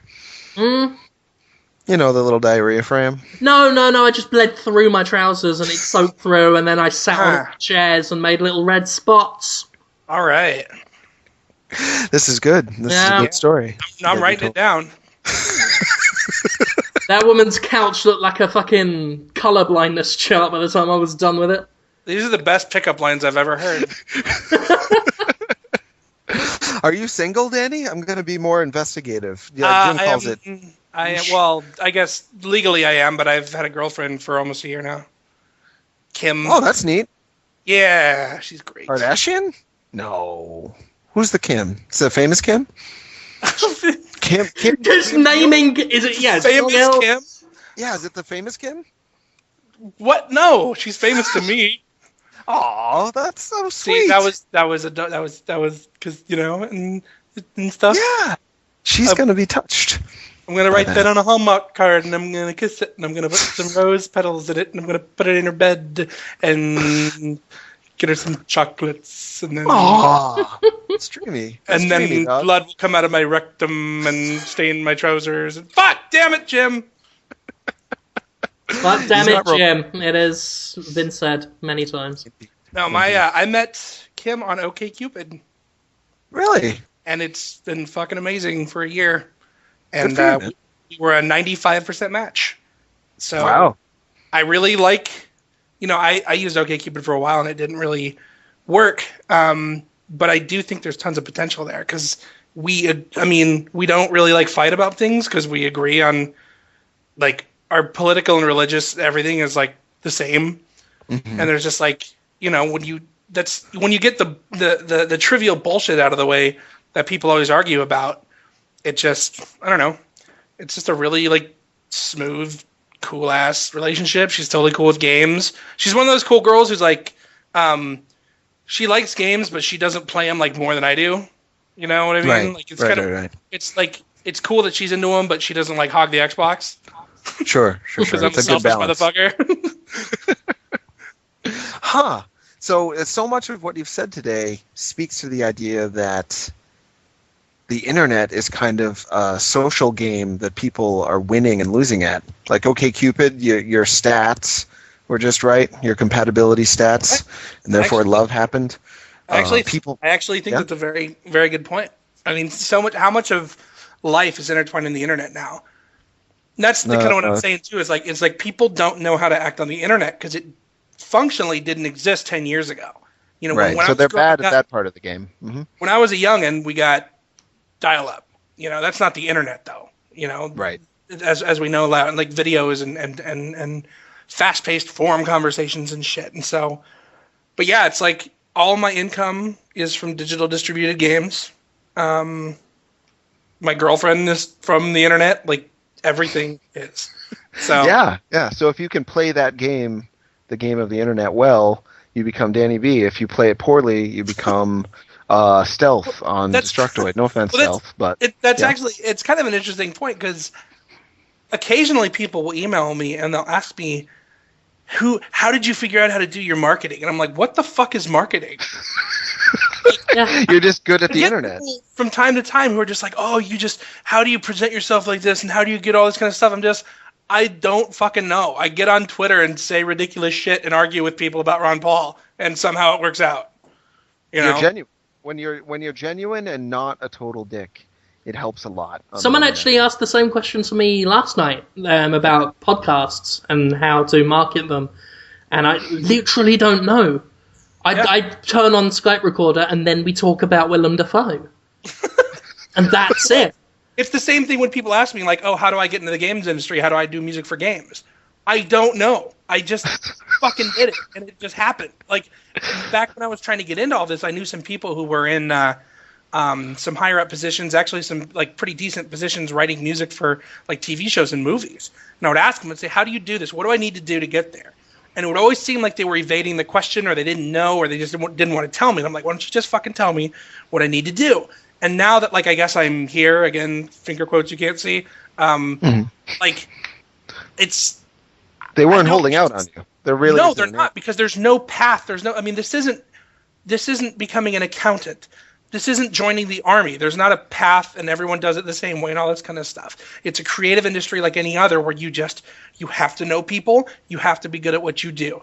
And so it sounds like the shittiest advice ever, but I just say, keep doing it, get better, don't be a dick.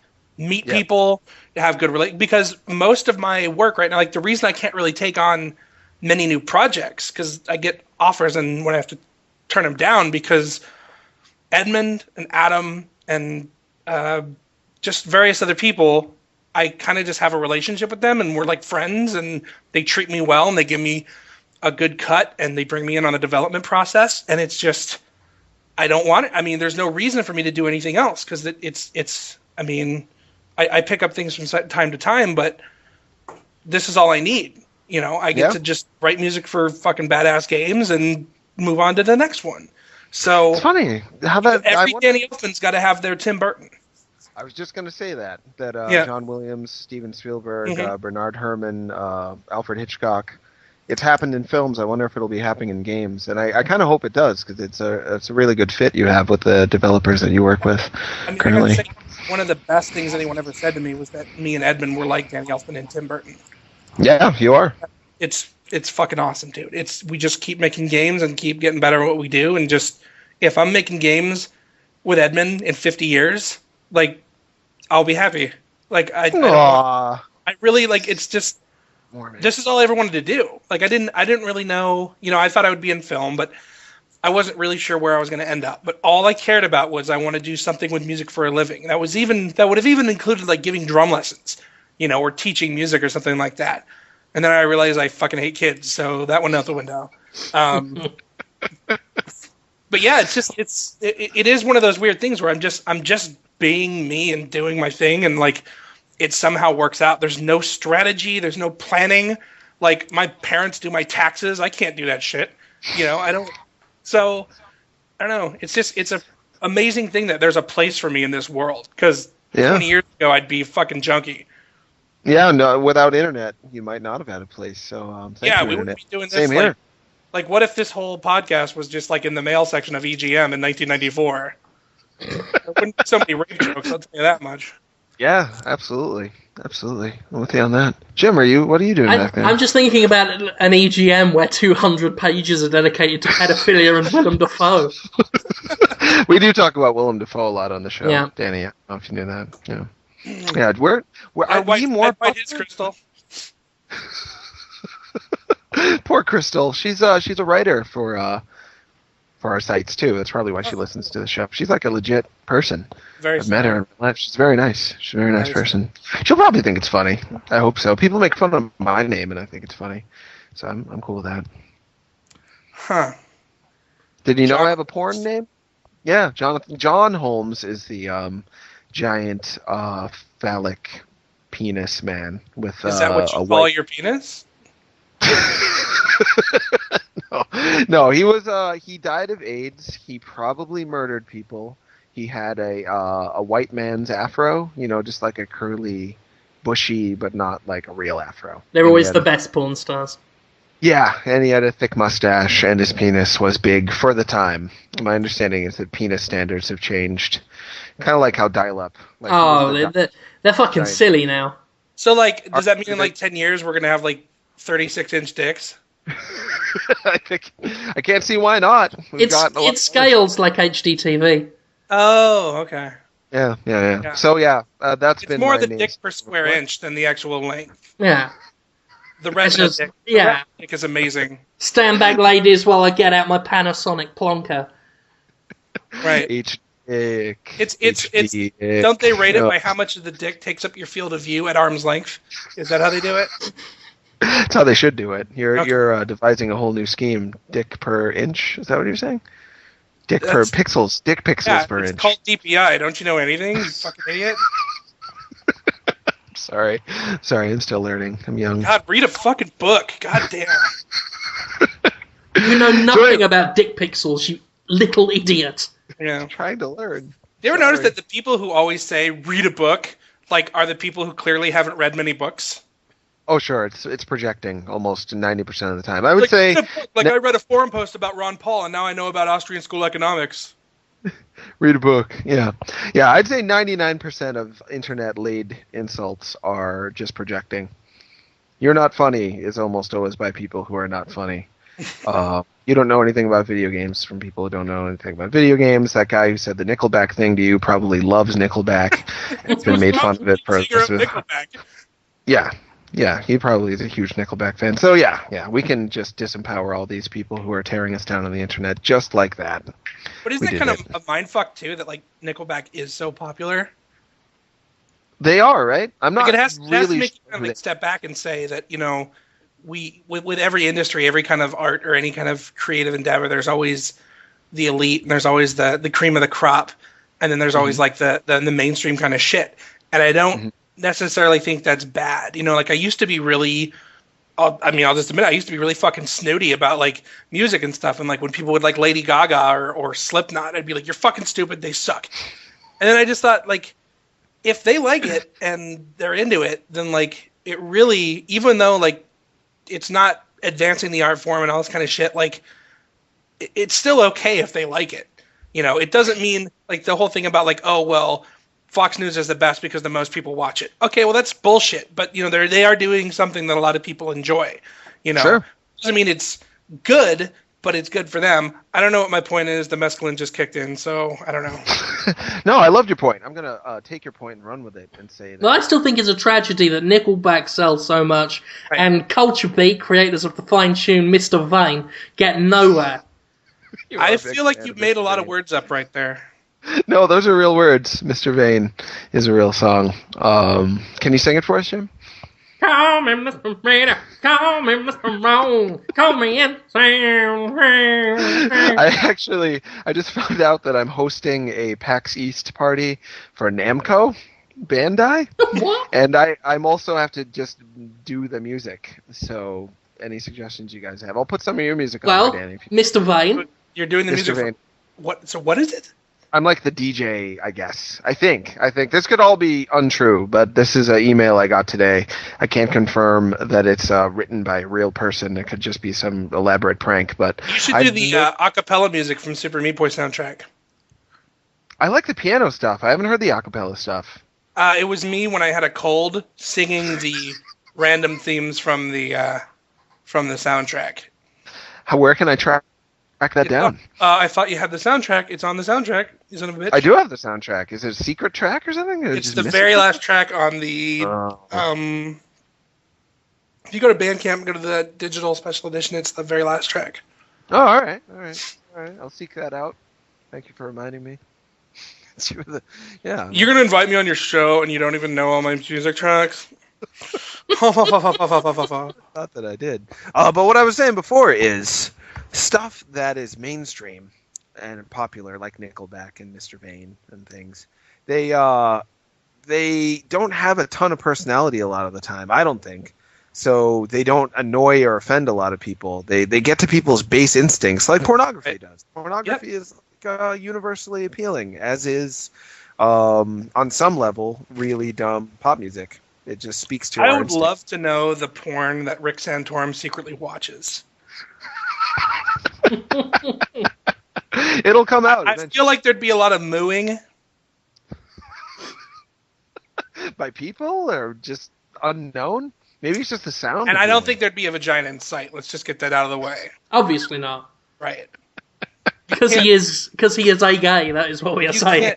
You can't be that anti-gay without being knee-deep in cocks 24/7. Man, so many true facts are coming out of this Podtoid today. Ladies and gentlemen, just as a quick warning, we are talking about politics. So, that again, yeah.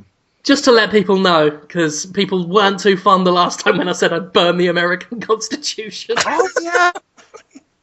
Yeah, those are on Christmas, wasn't it? For America's own good. I stand by that.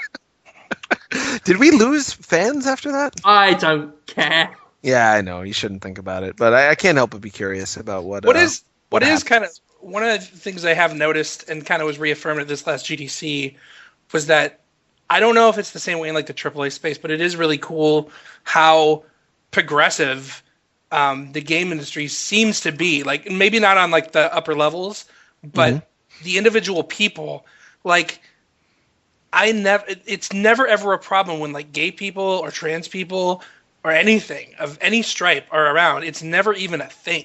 You know what I mean? Yeah. Like it's everyone's just accepted and it's cool and it's totally diverse. Like it could be more diverse, I guess. Like obviously there's the whole problem with like not enough women and the way women are treated and stuff. But Sure. I think compared to the mainstream of society, and I'm talking about game developers and people associated with them specifically, they seem to be a very progressive, usually in my experience, left-wing lot. Which comparatively, for me. compared to other industries, I'd definitely say so. Right. Sure. Yeah, I think nearly everyone I know is about as big a woolly liberal as I'm slowly turning into, and been turning more into the more exposed I am to American modern republicanism. I don't think anything's driven me as far to the left as being in Mississippi. Yeah. I'm pretty sure you didn't get driven to the left. You stood where you are, and the fucking right went off on a goddamn caravan. That's what happened. It's like in the last 30 years, like the right wing in this country has gone off the goddamn rails, and the liberals have stayed where they are. Well, that's it. Because I regularly tweet probably the same exact words every time. It's like, when I first moved here, this country wasn't so mental. Right. It was okay. Right. You know, like left and right, they were there, but they were relatively sensible. But I'm like, but people are debating birth control now. Yeah, what happened? I know, man. It wasn't like that when I was moving. I feel tricked. Dude, my well, that's a little personal. I won't say it, but I knew somebody who had to go to had to get some kind of medication for. It was a girl. She had to get some kind of medication for a problem she was having, and it just so happened to be a similar a medication that is also used to prepare for someone for an abortion. She wasn't getting an abortion, but the lady at the pharmacy gave her a bunch of shit. Really? Yeah, for getting a pill that she didn't even know what she was getting it for. It's like, give me the goddamn pills and take your fucking $7 an hour and shut the fuck up. Yeah. We recently lent someone some money for an abortion. Felt great. Awesome. Because I've said before, like, I don't want to get into the whole pro-life, pro-choice issue. I just literally hate babies. And I think abortion is jolly good fun. So, you know. You know what you should do, Jim? Is you should start a drive-through abortion clinic in Mississippi. Oh, wow. How would that work? Just stick Well, you would probably have to wear a bomb vest to work every day. The drive-through, would that be like the tube in E.T.? Like a little one where I think you know, Jonathan Holmes. I think you know. I think I'd like to be the Patch Adams of abortion doctors. You just have like a boxing glove? Yeah. Yes. Wow. In a box, in a crank handle box. Hey, Oh, Edmund McMillan is online. Maybe we should just suddenly have Edmund on the show too. That would be Jim, great. do you know Edmund? Would that be rude? He probably would like that. You know Edmund better than I did. Would he like that? Would he just want to be on a podcast all of a sudden? You could certainly ask him. He probably doesn't. Yeah, I don't want to throw something at him all of a sudden. This is like when he wakes up, I think. Oh, there were so many people listening excited. Yeah. Bad idea. Is this live as well as recorded? Nah. No. But I'm not going to edit that bit out. That's the thing. No editing will go into this, so they're going to listen, get excited, and then be disappointed. Sorry about that, listeners. I'll get Edmund on my other show, though, listeners. That other thing I'm doing, which is live. I don't know if you knew, Danny. I have a show no one watches now on Sundays. That's part of why no one watches it. Sunday at 1 p.m., where I talk to people like Edmund and yourself. And then we turn into a podcast afterwards, and people do listen to that a little bit. I ain't gonna listen to that. I'm gonna be at church. Did you know I live in a new house? I got a new house. I moved. It's a house all by itself between two giant churches. Whoa. What in what state, or do you not want to say? Arizona. Do I not want to? Well, I'm not proud of being in Arizona, but I'm not afraid of people knowing I'm there because it's a big fucking state. I can't find it. Yeah, it is pretty big. That's true. And there's lots of places where there's two churches right next to each other. Yeah, same here. Yeah. Sure. We just need more. more. See that? Did you just see the thing from Real Time where Alexander Pelosi went around and interviewed people from Mississippi? No, I haven't seen that. Well, I was talking to Jim, you fucking idiot.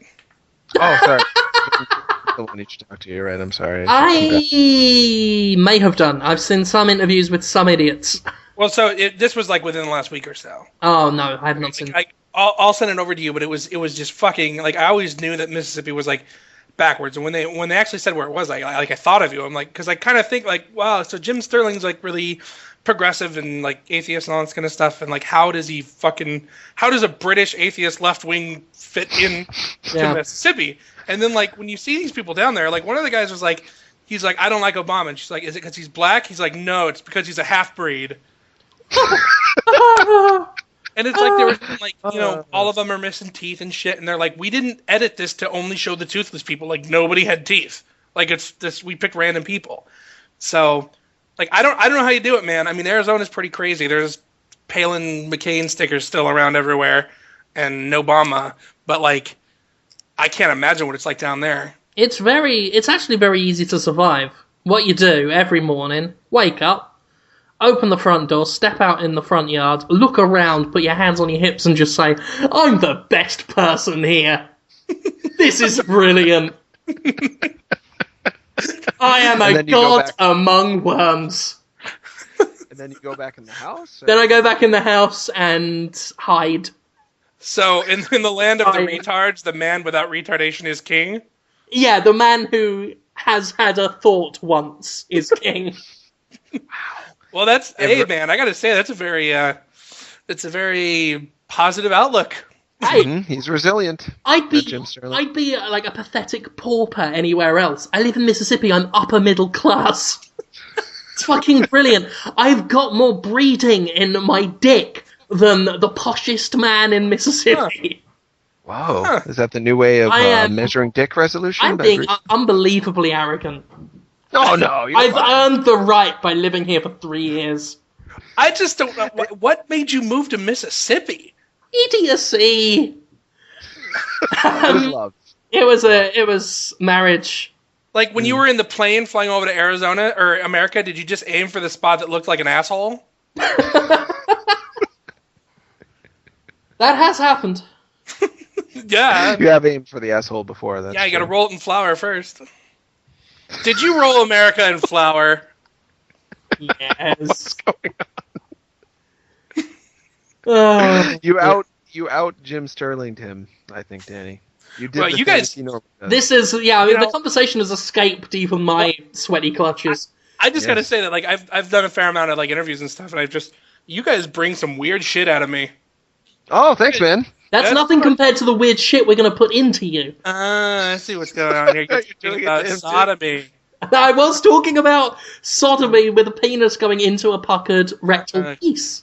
Go on. Go on. Right, in the old pulsating, yawning Choco portal. You have my attention. No, that's literally it. Okay. I was hoping that would be enough, but you're a stayer. I give it a 6 out of 10. Whoa, ouch. Jim, not your best friend. Not my best friend. Now you know what it feels like, bitch! I do know what it feels like. Your anus talk wasn't good enough for my standards. Obviously don't know anything about sticking foreign objects into buttholes. You're so inept, guy. So pretentious about wanting to rape my asshole. Yeah. Do it better, or else we're calling me... Am I going to be able to show this to anybody? No. But a lot of people will listen to it. Cool. But you won't be able to actually tell anyone you did it. Right. Really. Can you morph my voice to sound like Cliffy B or something? You do sound a little like him. We could just dub out every time we said. Somebody said I sound like... I don't know if I've got enough gas in me to fart into a microphone that much. Oh, that was mean. That was mean to Cliffy. Fuck it. You know how to make shots friends. fired on his end, so... Is he? I thought he was nice to us. No, he's still mad. Fucker blocked me like ages ago and was then shit talking me to Max Scoville. So. Huh. Oh, but I thought Max Scoville was going to punch him in the face. No, because of the internet thing, they met in real life, and then Cliffy didn't want to punch him anymore. But then he said he wants to punch me, but he's afraid of his hands getting stuck in me like the Blob because I'm fat, in case you didn't get it. But if he does think that me giving Gears of War 3 an 8 out of 10 and then calling him on his bullshit when he whined about it does deserve me being punched in the face, I have very publicly offered for him to meet me at E3. We'll get a crowd going, it'll be a laugh, and he is allowed a free punch in my face.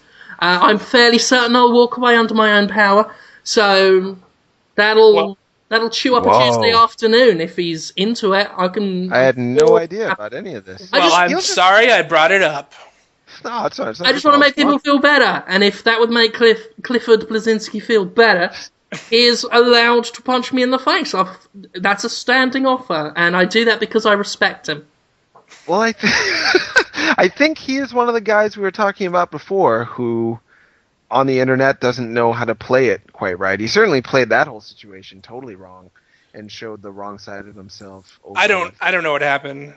Oh, he got really bent out of shape when Gears of War 3, which, already made its money before it even came out the door, was getting 8 out of 10s. He was saying that people were biased or mean-spirited, or he just couldn't accept that people thought his game was great and not perfect. Then when I called him out on it, he passive-aggressive. He didn't address me personally, but he tweeted about how it was bad journalists doing bad journalism, taking his jokes out of context, and then I responded to him and said, well, you weren't joking because you did a very serious discussion on it to this interview you did with, I think, VG 24/7. And then rather than respond to that, he blocked me and then obviously still harbours something. And that's a shame because, I do like Cliffy B. I like his games. And I don't want it to be all sad and bad, so he can punch me in the face if he wants. You got along with him well before that. Yeah, you were friends on the street. That's the thing about it. That's why I think Cliffy B is probably a super cool dude. Well, let me tell you, I have some experience here, and let me just tell you that if you weren't so fat, maybe more people would like you.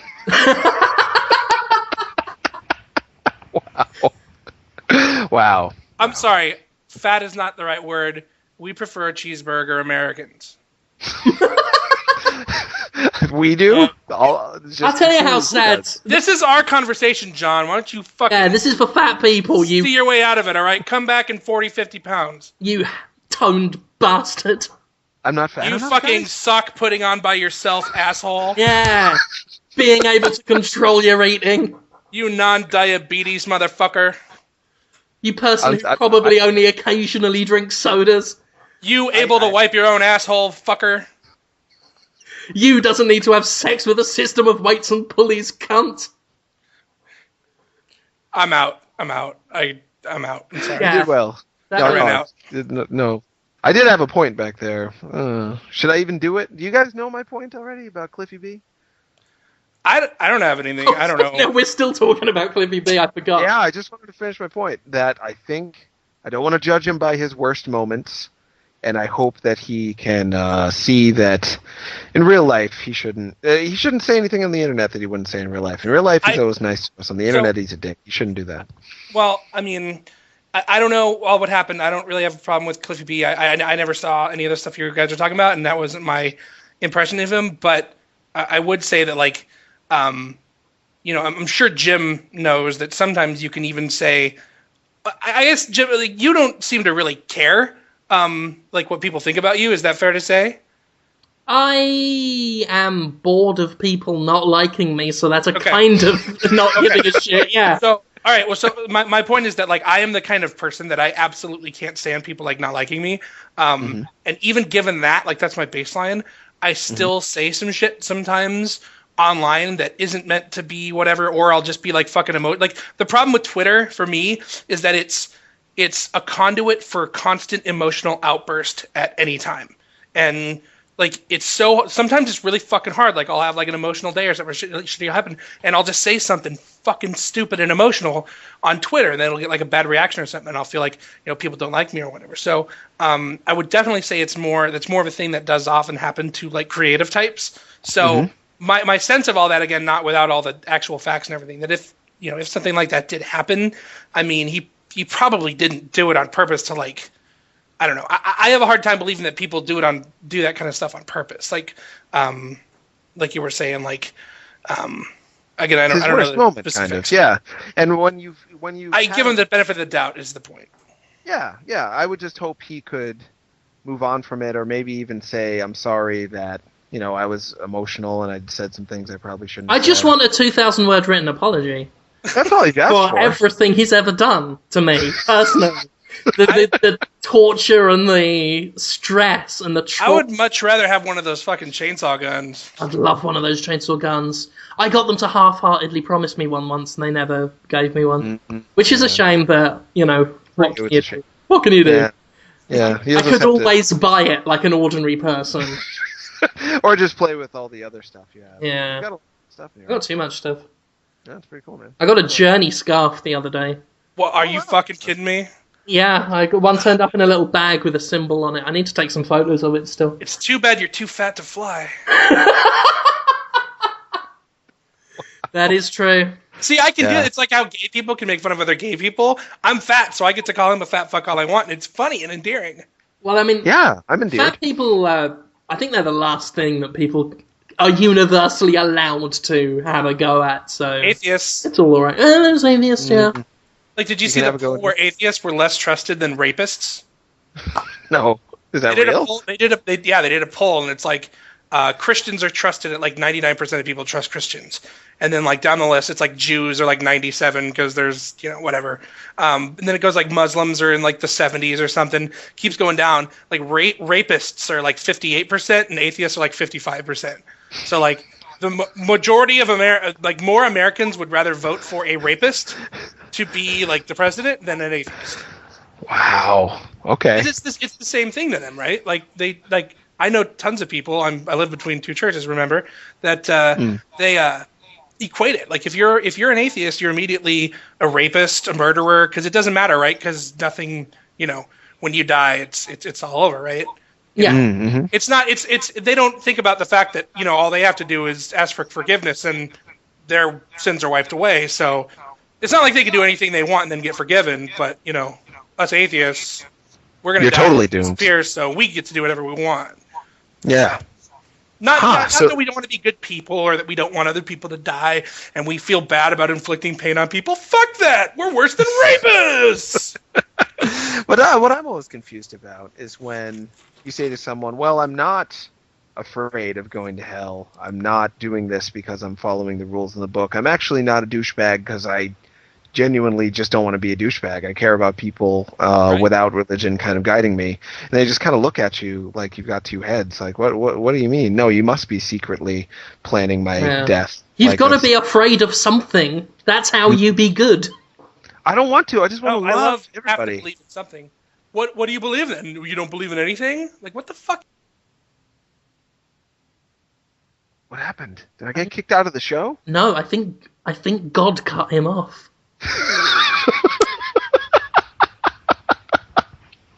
Wow, Danny B is gone from the show. We may have just proved that God exists. Divine punishment. I think I dropped out. Ah, there we go. Yeah, we thought God had cut you off. I got smote.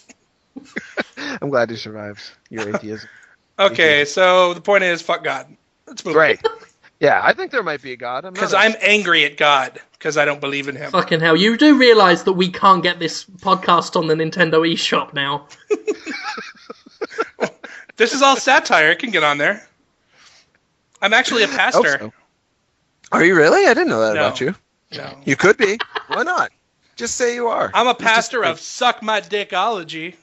I eat pasta because fat. Oh, pasta. Oh. That was so British, it just passed through my filter. Yeah, I think the pronunciation ruined it. Yeah. Do you put tomato in it? Tomato. It's making me hungry for some crumble. making me Hungry for some crumby. Yeah. Hungry for some Jesus in your life? No, chocolate. You've got the best chocolate in England. You know that flake one? Oh. Yeah. You know where that is? We don't put chemicals in it. Oh, is that right? Yeah, no, we don't put chemicals in the food that keeps it alive forever. What? I want Keanu Reeves to play you in a movie, Danny B. Did you know we just drink high fructose corn syrup in a cup here? From a straw? No, I didn't know that. Tastes like fucking everything else. I've said before, I can't eat American bread because it's too just full of sugar and syrup. Like every time I get into eating bread or whatever and I want to like eat whole wheat bread, I go down the aisle at Walmart and literally there's out of the hundreds of brands of whole wheat bread, there's like 2 of them that don't have high fructose corn syrup in them. Really? That's fucking ridiculous, dude. Like who in their like Roman meal? Did you ever eat Roman meal wheat bread growing up? No, sounds good. Romans. It was like sounds good. That was like the standard. Like everyone's like, "Oh, you want to eat healthy? You eat Roman meal," and that was, I mean, I guess 10 years ago people knew this shit, but it wasn't like widespread. But it's like it's full of fucking high fructose corn syrup, and they market it as like healthy and good for you. Like, why the fuck do you need to put corn syrup in bread? That shit's illegal in some countries. It should be illegal here, man. It should be, yeah. So they're making trans fats illegal, weren't they? Trans fats. That's bigoted. The fats can be male or female, whatever they want. I'm afraid I only eat cis sugar. What kind of sugar? Cis sugar. Oh, I see what he's saying. I was using words that I've learned from people who I know. I'm pastry queer. I would love to make that the show title, but I think people would not realise the context at all. I want that on my tombstone. Danny B style. Someday to someday. I'm pastry queer, bitches. I would. Fuck it, we have gone on far too long. I didn't even get to use a question. Let's end it on video game. We can do questions. 5 minutes. Fucking hell. I've got to get done. I've got a life to lead. I know, 5 minutes, Jim. Someone's just given me oh my god, someone's just given me a Suimoini code. A Suimoini? Sumioni. It's that the Vita game that looks really good. Oh, I'm going to play that. Sumioni? Sumioni Demon Arts. Oh, the one that's like a comedy, except 2D platform type deal. They just gave me that code, and then I got Warriors Orochi, and I could do all the hack and slash with the Japan. Yeah, you love that. I got to do Mario Party. I'm so excited, and I'll play Xenoblade, and let's not lose our heads, though. So lost right now. So lost. That's when we think about all the games we have to play and review. It's pretty scary. I don't know how you guys get through so many games, man. I've finished maybe 3 or 4 games in the last year. It's hard. I never finish them. Yeah. When you have... has that weird psychological thing where it's like when I get to the end, I don't want to beat it because then it's over. Oh, I've done that. I did that with New Super Mario Brothers Wii for like a year. I just didn't beat the last That was level. always one of the biggest things to adjust for with the job was like having to make myself. Like Friday, I beat Ninja Gaiden 3 all in one sitting, which I think is medically dangerous. What difficulty did you play on? Normal? Normal for them. I think there's only like 2 settings? No, there's normal, hard, and hero mode. Sure. I did normal for most of it. I was so tired towards the end, I did drop down to hero to just clear a boss and get it done with, because it was just fucking... Oh, hero is easier? Hero mode is the easy mode. I don't know why. What is this? What is this again? Ninja Gaiden 3. Gaiden 3. Which I had to walk away from the recording halfway through this show because my stepson had come in from school, and he usually just sort of opens the door to let me know he's in, and then I'll just nod to let him know he can go play games. And what I didn't realise was he was asking me, this 9-year-old, can I play Ninja Gaiden 3? And I just casually sent him on, and then I heard these noises, and then opened the door to see him slicing through a guy's neck in slow motion. And then I'm like, no, don't. Obviously not. He knows. But they make you feel guilty about it in this one, right? They're supposed to make you feel guilty. I don't think the 9-year-old caught that subtext. I think he just liked seeing the head come off. Sure. Actually, a head doesn't come off in Ninja Gaiden 3. They did that whole steel on bone thing, which means no limbs flying everywhere, which a lot of people are upset about. But anyway, gotta do these questions so I can go and live. So what are these questions? Every day on... I should say, because a lot of people that there are some people that just listen to the show, they don't read Destructoid. So for those people, every Tuesday, before we record, I put a post on Destructoid.com that will just say something like Podtoid records today, give us some questions or whatever. If you sign up for Destructoid.com, if you want to ask us a question, post on the thread there in that article as a comment, and we will read 3% of the questions that are sent to us because we talked for far too long every week. And that's our story.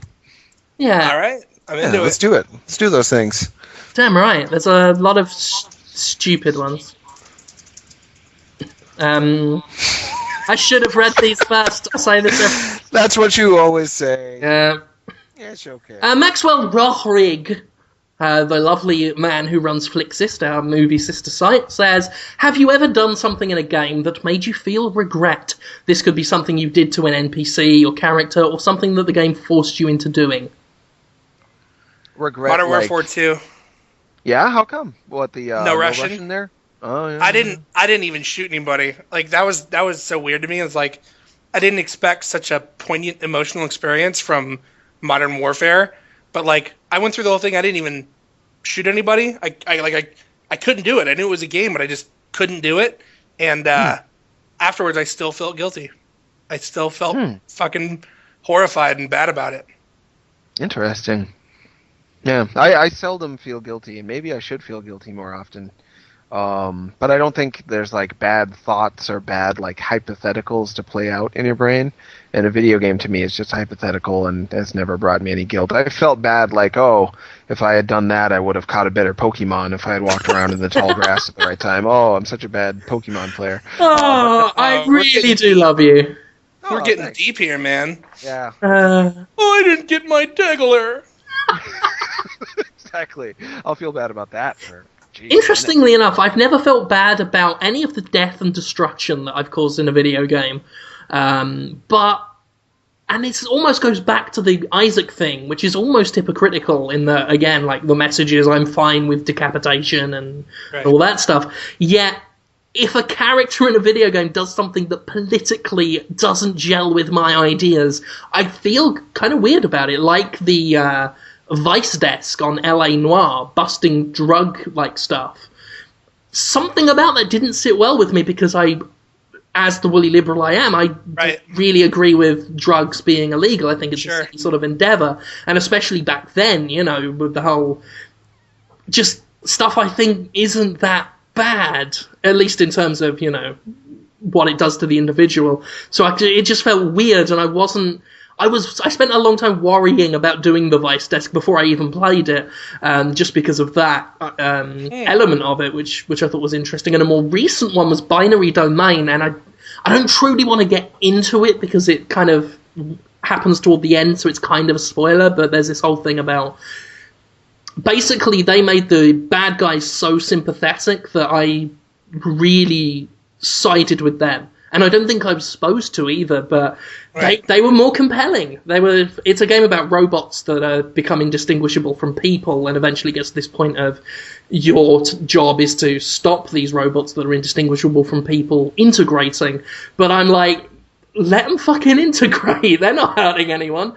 And again, like politically, it didn't quite sit well with me. And yeah, I was happy to blast the heads off multiple robots throughout the game.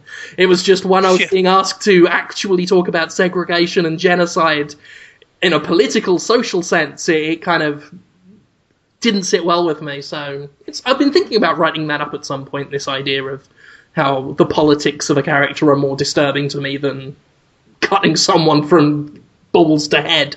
Yeah. Oh, sure. Yeah. Balls to head. Yeah. That was another jazz on that band for I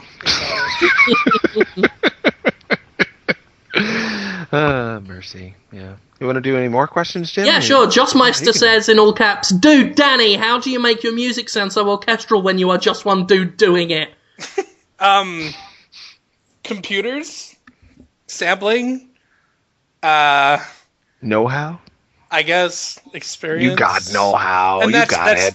It's funny because I was saying that earlier. Like, it's funny he says that because I don't really consider it fully orchestrated. Like, you couldn't just give my project files and turn them into sheet music and give them to an orchestra and have them play it. Like, there's a lot of preparation that would happen. So it's not. I mean, a lot of it's faked just through certain just techniques of just like. I don't split my shit up in between like trombones, French horns, these horns. It's like one brass section, another brass section, and then just multiple parts and just throw it fucking in there. It's like I'm very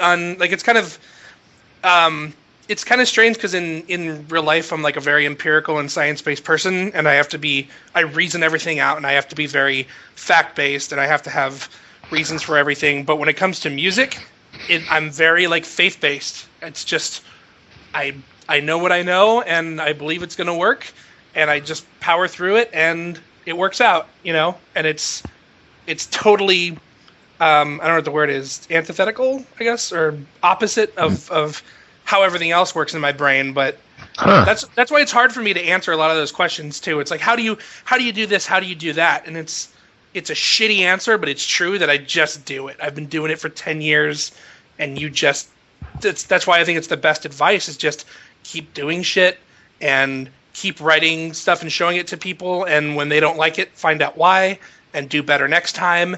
And then when you hear your shit from 2 years ago, you can hear yourself more objectively and say, oh, that's why that sucked. And this is what I'm doing better now. And then you do it better in the future. So, Yeah, take a look at what you did and feel something from it and try to improve from it, but don't overthink your process while you're actually doing it. Just get in touch with how you feel and try to put it out there instead of coming up with some big strategy. Yeah, I think it's important. I think education is useful, and I think knowing some kind of music theory and some kind of appreciation for what's come before and how it works is useful. But music is an emotional thing.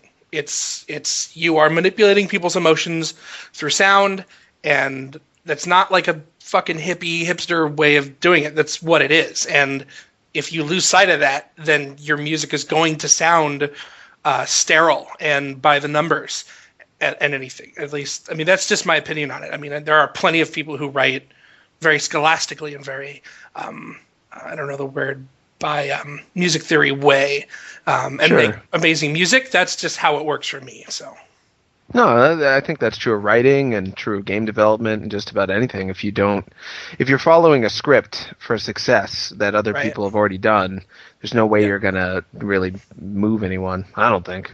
Right. Yeah, we agree. Thanks, John Holmes, for telling me what to think. I'm good at that. It's my job.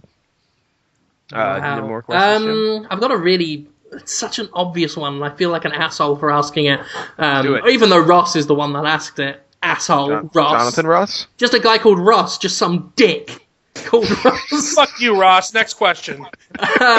He says, I'm joking, people actually sometimes think I'm being serious when I say that, and I get people sending me messages saying, what did I do wrong?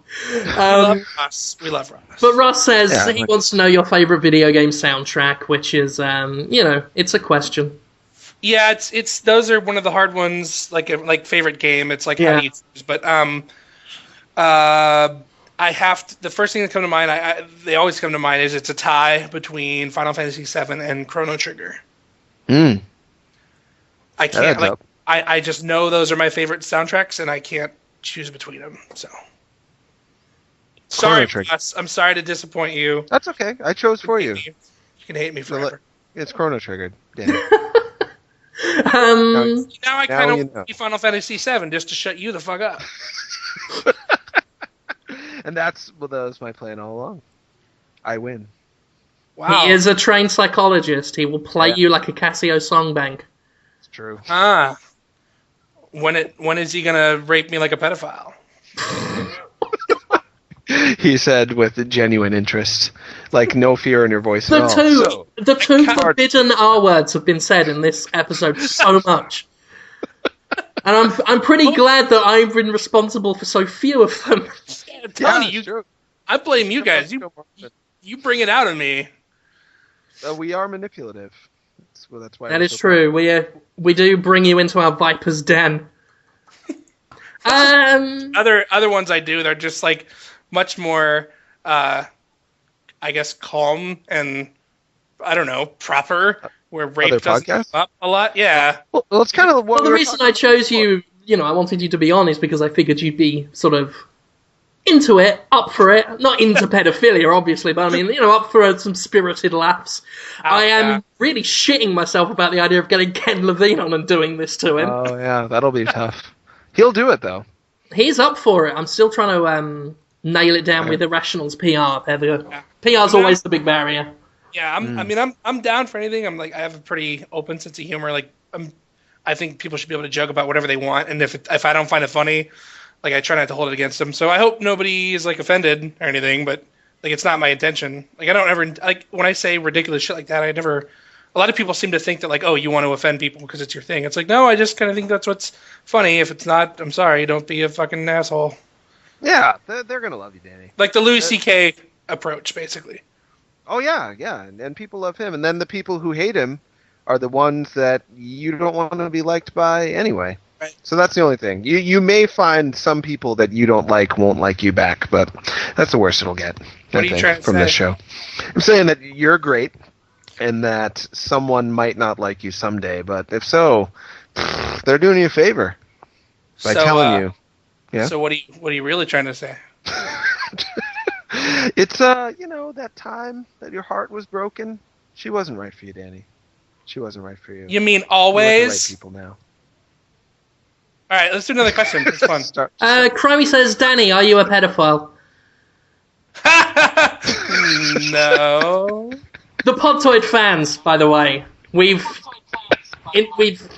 encouraged this among them. It's our fault. Did they? Yeah. I just have to say, are you making that up, or is that a real question? That was a question from a listener called Crimey. I think I have a feeling he's going to ask that of everyone. And again, when Ken Levine's on, I'm not going to say, Ken Levine, are you a pedophile? I assume it's okay with yourself. I don't want to overstep my bounds. You wouldn't want to overstep your bounds now, 3 hours into the show.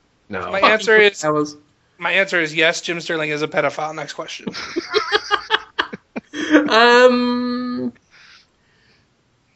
Alizar Chan, this one's for you, Jonathan.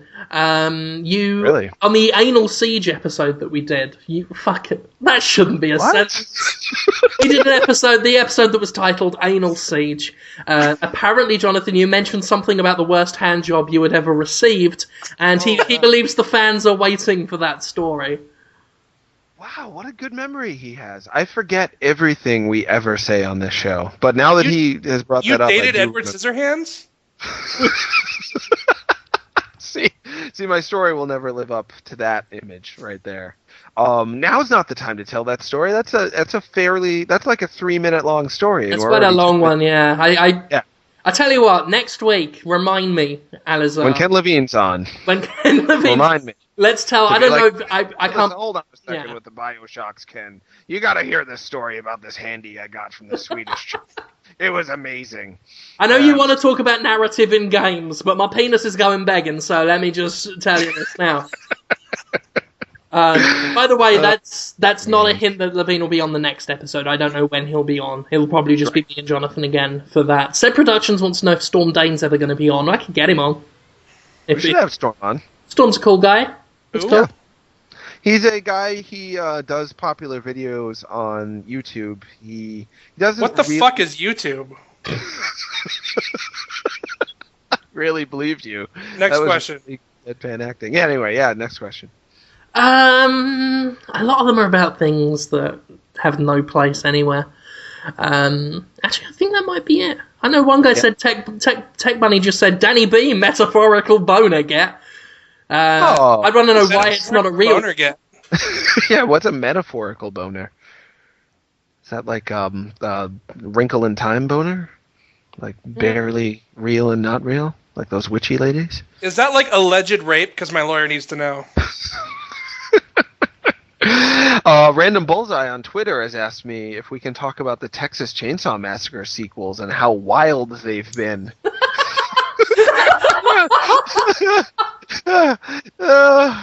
Why Why not? Let's spend the next. Let's have another hour on the podcast and talk about the Texas Chainsaw Massacre franchise. Man, are they wild! They are like so wild. They're like a actually- stallion. I've actually never seen those, and I really can't watch those movies. It might Too gross? surprise you. The They are a original little one. The original one only works as a bad comedy. Well, I have to It say, is like, pretty one of the funny. worst experiences of my entire life was watching House of a Thousand Corpses. Like, Oh yeah. I can deal with gore, I can deal with scary shit, but like torture, just basically all the shit that happened in that movie, I can't handle it. Sure. I mean, I'm fine if people want to see it, you know. Sure. It's not real. It's made up. It's like a Oh, fake really? thing. Really? I thought it was a documentary. I'm John Holmes, and Michael Moore's Can- like Rob Zombie in many ways. Can you do that in like a raspy old man voice, Danny? Just trust me. I'm having a stroke.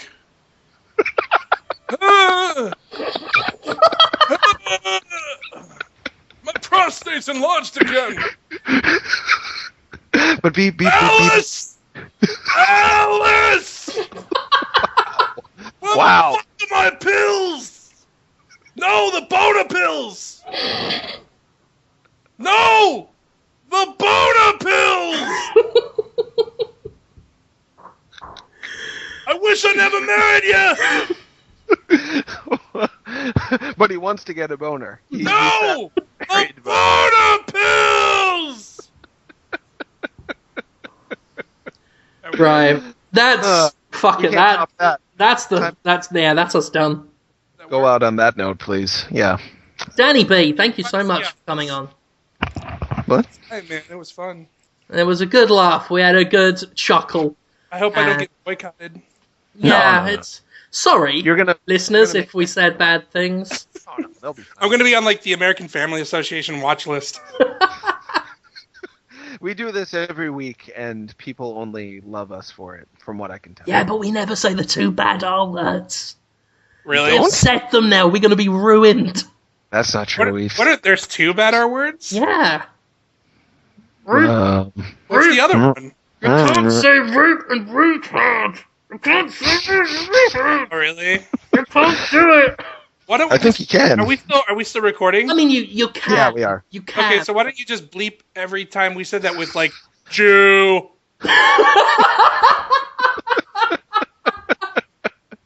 That is okay. Actually. Okay, yeah, definitely got to end this. This is eventually. This is just going to turn into a clan rally. Just a 3-man I assure you, clan. I'm not a racist. I love all people except fatties. Fuck you. Ladies and gentlemen, thank you so much for listening to Podtoid. I've been your host, Jim Starling. I've been joined by Jonathan Holmes, as per the usual. And again, by the lovely Danny B, who has been a gracious guest and a jolly good laugh. Indeed. As always, you can check us out on Destructoid.com. We've got reviews of Operation Raccoon City up now. We have got an Ninja Gaiden 3 review coming as soon as the online pass fucking works and I can play the fucking stupid online that was tacked on. We got a Kid Icarus review that's up that upset Kotaku, so we did something right. We have got Silent Hill HD coming at some point. And you can catch me on Jimquisition on the escapistmagazine.com every Monday. Subscribe to us on our iTunes. And get an app on Amazon for the Android phone. And someone said it works on iOS as well. And I think that's everything. Jonathan, you got anything in the pipeline?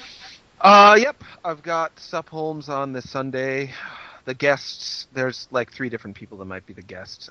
Lee Alexander might be on, actually. That'll be weird and fun, I hope. So yeah, Sunday, live stream, 1 p.m. Pacific Standard Time, 4 p.m. Eastern Standard Time on Destructoid, and then I'll put it up as a podcast later on. Just did that Metal Gear Solid Snake Eater 3D review. I hope it didn't suck. It sucked before Jim proofread it. He was like, "Were you drunk or tired when you wrote this?" Because I've been pretty tired lately. Also working on Mario Party 9 review. If you want to read that, I don't know why you would. It's all right. You know, I'll let you know right now. It's pretty good. And also Mortal Kombat Collection, which is just Mortal Kombat except with all the DLC and the movie on there. So I'm reviewing that. So look forward to that, people. You'll love it. Yeah, and you can catch Danny's work more recently on the Hunger Games game, which I believe is it iOS? Yeah. It's iOS. It's coming out soon. Friday. I'm not sure if I can release the music, but you can hear it in the game. Headphones recommended. And yeah. I'm also doing Desktop Dungeons. It's coming out in a few months. Do music for that. Isaac expansion. A freelancer-like game in space called Drifter for iOS. And other unannounced stuff that I can't talk about. But Danny B Music is where all my stuff is. DannyBmusic.com. And DB Soundworks? Are you keeping that up? I'm going to try to choke that to death with a pillow. I don't... Because it just confuses people. I love the music they play, but when you go to it... I'll keep the music. It's just people are like, who's DB Soundworks, man? Is it like a bunch of people? It does sound like a collective of sounds. So, yeah, DannyBmusic.com from now on. DB Soundworks is going to go away, so... Okay, sorry to confuse people. And one last fuck question. You. Does the Isaac expansion, it has new music as well, is that right? Virtually every track in the game is going to be completely rewritten. The same instrumentation, the same general arrangement, but I'm writing them all from scratch again in kind of a alternate universe take. Whoa. Awesome, and I'll be releasing some previews and stuff, but it's this really cool thing where so the different chapters they have alternate versions. Like you can go into the basement or the alternate version of the basement, and the music will be, it's kind of designed so that if somebody doesn't know anything about music, it'll sound very familiar. They just won't know why. But if you do know a lot about music, you'll understand, it's the same instruments, it's the same arrangement, but it's a completely different composition. So interesting. It's been very, very fun, and it's cool to be able to revisit those things. So I hope people don't hate it, and I hope I'm not going to end up like the LMFAO of video game music now. You won't. It's going to be an upgrade, right? From Nickelback, it's an upgrade. I want to be the Toby Keith of video game music and kick some ass. Who is the Toby Keith of video game music? I want to start a discussion with you, but I cannot because it's the end of the show. I'm sorry. I'm sorry. Cut myself up. This has gone on far too seriously long enough by half. Sorry, Jim. That is I'm fine. Sorry. Thank you for It's coming been a great on. show. Thank you so much, Danny. Great. Anytime. Yes, I will be your co-host. What? Sorry, I blacked out again. Ladies and gentlemen, thank you for listening, and we will see you next week. Goodbye. Goodbye. Bye.